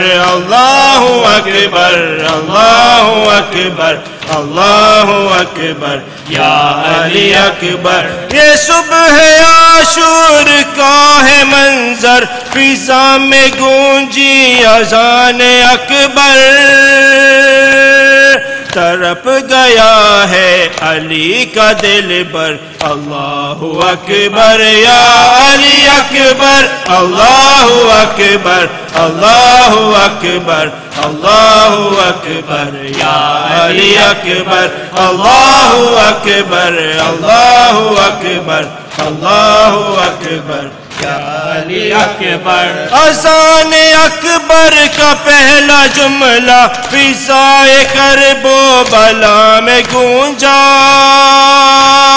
فلک سے تابا زمین ہے محشر اللہ اکبر یا علی اکبر اللہ اکبر اللہ اکبر اللہ اکبر یا علی اکبر اللہ اکبر اللہ اکبر اللہ اکبر یا علی اکبر اذان ابن حسین نے سن کر بقی سے زہرا نجف سے حیدر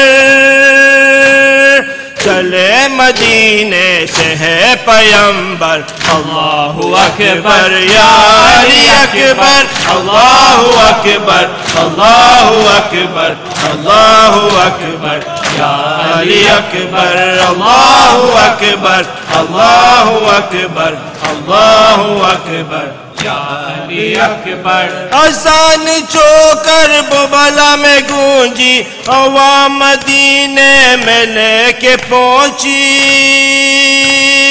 تڑپ کے چوپت پہ آئی خواہر اللہ اکبر یا علی اکبر اللہ اکبر اللہ اکبر اللہ اکبر یا علی اکبر اللہ اکبر اللہ اکبر اللہ اکبر یا علی اکبر گواہی توحید کبریا کی رسالت فخر انبیاء کی विलायत शहंशाह खैबर अल्लाहु अकबर या अली अकबर अल्लाहु अकबर अल्लाहु अकबर अल्लाहु अकबर या अली अकबर अल्लाहु अकबर अल्लाहु अकबर अल्लाहु अकबर या अली अकबर या हुसैन या हुसैन या हुसैन या हुसैन। अकबर मेरे जवां किसको बुलाए माँ, बाजार शाम आ गया, बाजार शाम आ गया, बाजार शाम आ गया, बाजार शाम आ गया। ज़ैनब की लो खबर आबिद है नातवा, बाजार शाम आ गया, बाजार शाम आ गया। अकबर मेरे जवां किसको बुलाए माँ, बाजार शाम आ गया, बाजार शाम आ गया। दश्ते बाला को छोड़ कर खाके शिफा खोर कर, है फक्र किबरिया सुनो कहती हो हाथ जोड़ कर। कैसे चलेगी माँ ऐ मेरे नौजवान, बाजार शाम आ गया, बाजार शाम आ गया। अकबर मेरे जवान किसको बुलाए माँ, बाजार शाम आ गया, बाजार शाम आ गया। किस्मत की बासबा है वो, खैरुन्निसा की जा है वो, गुर्बत की इम्तिहा हुई गैरों से दरमिया है वो। शहजादी ये जिना सहती है सकिया, बाजार शाम आ गया, बाजार शाम आ गया।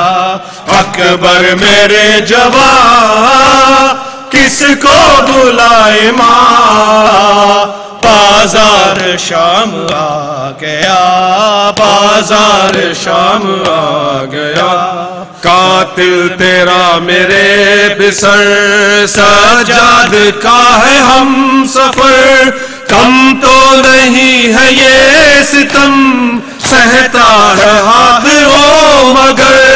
कैसे सहे बला बीमार साहिबा, बाजार शाम आ गया, बाजार शाम आ गया। अकबर मेरे जवान किसको बुलाए माँ, बाजार शाम आ गया, बाजार शाम आ गया। मैंने सुनी है ये सदा कहते हैं शाम में सभी, बदला अली का लेंगे हम बिनते अली से आज ही। पत्थर से है बरी लोगों की झोलियां, बाजार शाम आ गया, बाजार शाम आ गया। अकबर मेरे जवान किसको बुलाए माँ, बाजार शाम आ गया, बाजार शाम आ गया। नामहरमों की भीड़ में उठती नहीं नजर मेरी, अब्बास की कसम नहीं कशना लबी का गम कोई। दुख है ये मेरी जान सहमी है बीबिया, बाजार शाम आ गया, बाजार शाम आ गया। अकबर मेरे जवान किसको बुलाए माँ, बाजार بازار شام آ گیا بازار شام آ گیا پالا جسے ہے عمر بھر اکبر تجھے حساب میں غازی کے سامنے بھی وہ بیٹا رہی نقاب میں گہروں میں بے ردا جاتی ہے علامہ بازار شام آ گیا بازار شام آ گیا بازار شام آ گیا بازار شام آ گیا یا حسین یا حسین اس وقت جب کہ زینب دربار میں گئی تھی قاری نمازیوں سے محفل سجی ہوئی تھی اور ظالم یہ پوچھتا تھا غازی تیرا کہاں ہے بالوں سے منہ چھپائے زینب یہ کہہ رہی تھی عباس عباس عباس عباس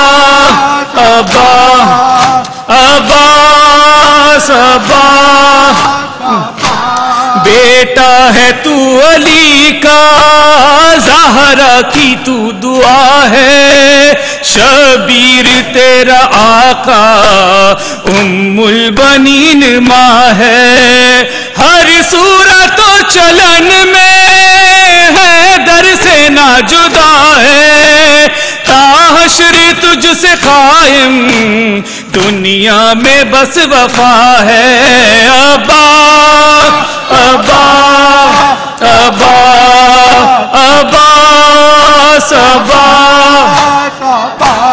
تیرے علم کو تھامے ہر شخص کہہ رہا ہے مظلوم کربلا کا زینب کا واسطہ ہے پردیس کوئی ایسا پردیس میں نہ اجڑے صدقے میں اس کے جس کا گھر بار لٹ گیا ہے ابا ابا سبا ابا سبا سبا ابا سبا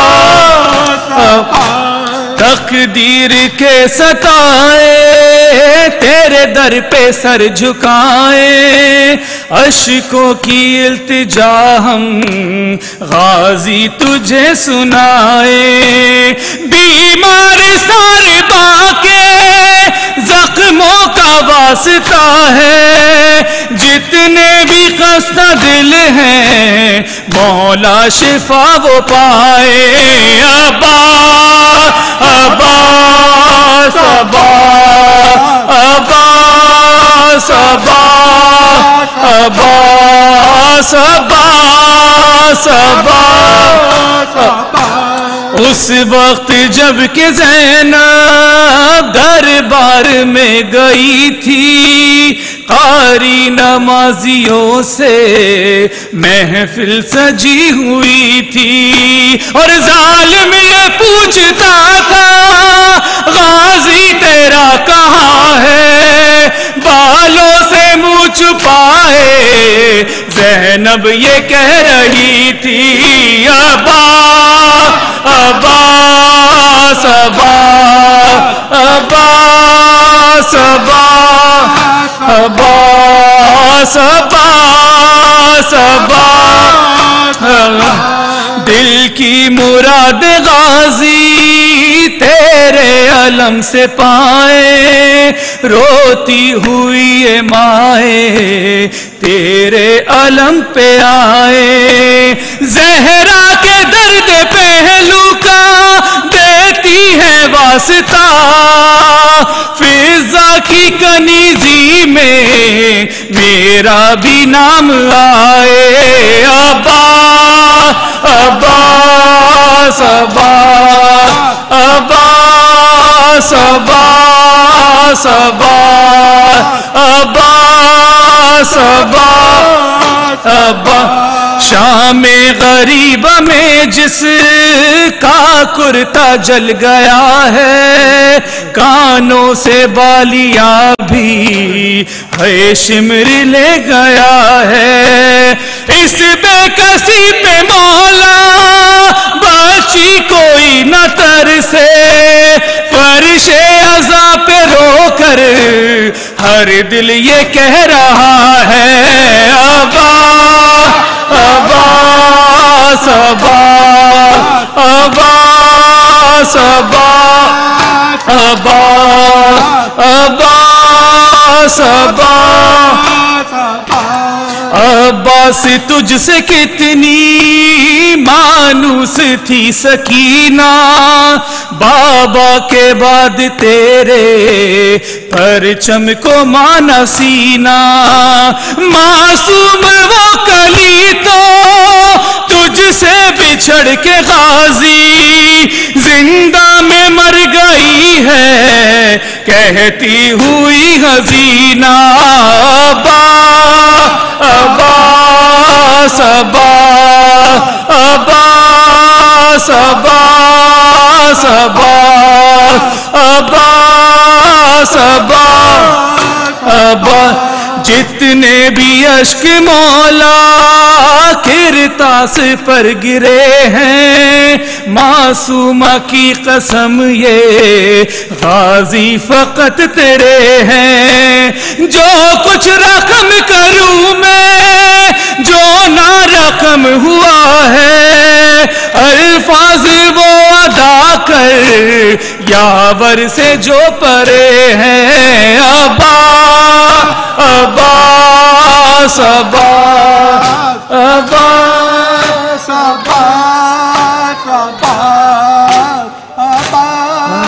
عباس یا حسین یا حسین یا حسین یا حسین یا حسین آواز تو دے اکبر آواز تو دے اکبر آواز تو دے اکبر آواز تو دے اکبر آواز تو دے اکبر آواز تو دے اکبر کڑیل جوان کی لاش پر کہتا رہا رو کر پدر آواز تو دے اکبر آواز تو دے اکبر آواز اکبر آواز تو دے تو نوجوان ہے اکبر اور ہے ضعیف بابا تو نوجوان ہے اکبر کیسے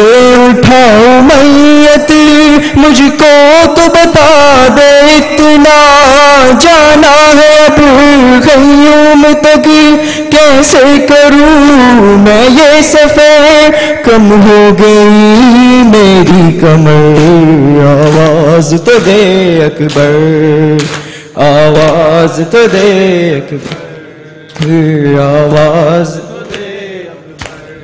آئی صدا جدھر سے میں اس طرف بڑھوں گا آئی صدا جدھر سے آواز سنتے سنتے تجھے ان میں ڈھونڈ لوں گا تو ہے جدھر پیارے میرے دل سے یہ کہتے ہوئے بابا دے بابا دے آواز اکبر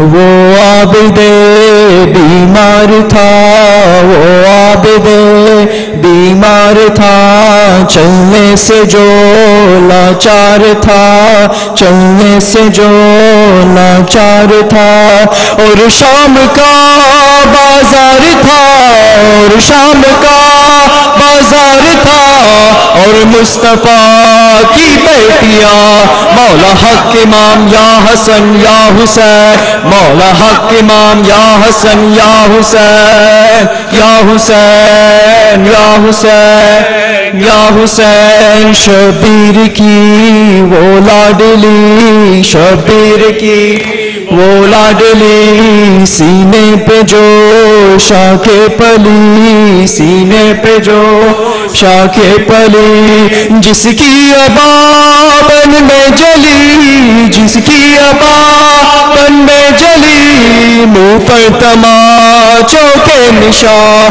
مولا حق امام یا حسن یا حسین، مولا حق امام یا حسن یا حسین، یا حسین یا حسین یا حسین، شام غریب آ گئی، شام غریب آ گئی، عابد کو غیرت کھا گئی، عابد کو غیرت کھا گئی، پہرے پہ زینب آ گئی، پہرے پہ زینب آ گئی، عباس اکبر کہاں، مولا حق امام یا حسن یا حسین، مولا حق امام یا حسن یا حسین، یا حسین یا حسین یا حسین یا حسین یا حسین یا حسین یا حسین یا حسین یا حسین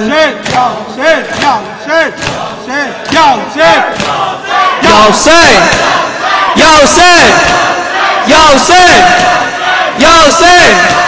یا حسین یا حسین یا حسین یا حسین یا حسین یا حسین حسین حسین حسین حسین حسین حسین حسین حسین حسین حسین حسین حسین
محمد وآل محمد صلوات.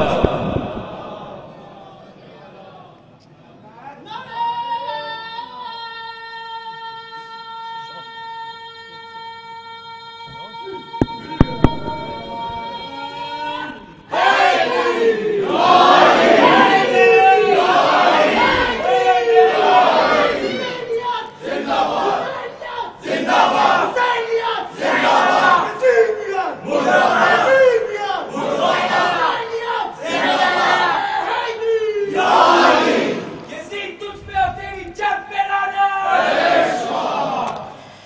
السلام عليك يا سيدي يا رسول الله. السلام عليك يا أمير المؤمنين. السلام عليك يا فاطمة الزهراء سيدة نساء العالمين. السلام عليك يا حسن المجتبى. السلام عليك يا أبا عبد الله الحسين، وعلى الأرواح التي حلت بفنائك.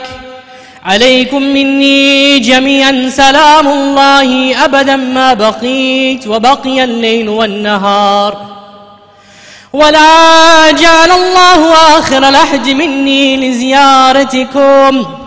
السلام على الحسين وعلى علي بن الحسين وعلى أولاد الحسين وعلى أصحاب الحسين. زارت ولي أكبر عليه السلام. السلام عليك يا ابن رسول الله. السلام عليك يا ابن نبي الله. السلام عليك يا ابن أمير المؤمنين. السلام عليك يا ابن الحسين الشهيد. السلام عليك أيها الشهيد وابن الشهيد. السلام عليك أيها المذلوم وابن المذلوم. لعن الله أمة قتلتك، ولعن الله أمة ظلمتك، ولعن الله أمة سميت بذلك فرضيت به. السلام عليك يا أبا الفضل العباس بن أمير المؤمنين. السلام عليكم جميعا شهداء كربلاء ورحمة الله وبركاته. السلام عليك يا غريب الغرباء بعيد المدى، السلطان أبا الحسن مولانا علي بن موسى الرضا. كن شفيعنا وشفيع والدينا في يوم الجزاء. السلام عليكم ورحمة الله وبركاته. السلام عليك يا مولانا يا صاحب الأسر والزمان، سيدي الأمان الأمان الأمان. السلام عليك يا شريك القرآن. عجل الله تعالى فرجك وسهل الله تعالى مخرجك وظهورك. السلام عليكم ورحمة الله وبركاته. بسم الله الرحمن الرحيم. اللهم كن لوليك الحجة ابن الحسن صلواتك عليه وعلى آبائه في هذه الساعة وفي كل ساعة، وليا وحافظا وقائدا وناصرا وجليلا وعينا، حتى تسكنه أرضك توعا وتمتعه فيها طويلا. اللهم ارزقنا في الدنيا زيارة الحسين، وفي الآخرة شفاعة الحسين، واحشرنا تحت لواء الحسين بحرمة محمد وآل محمد برحمتك يا أرحم الراحمين.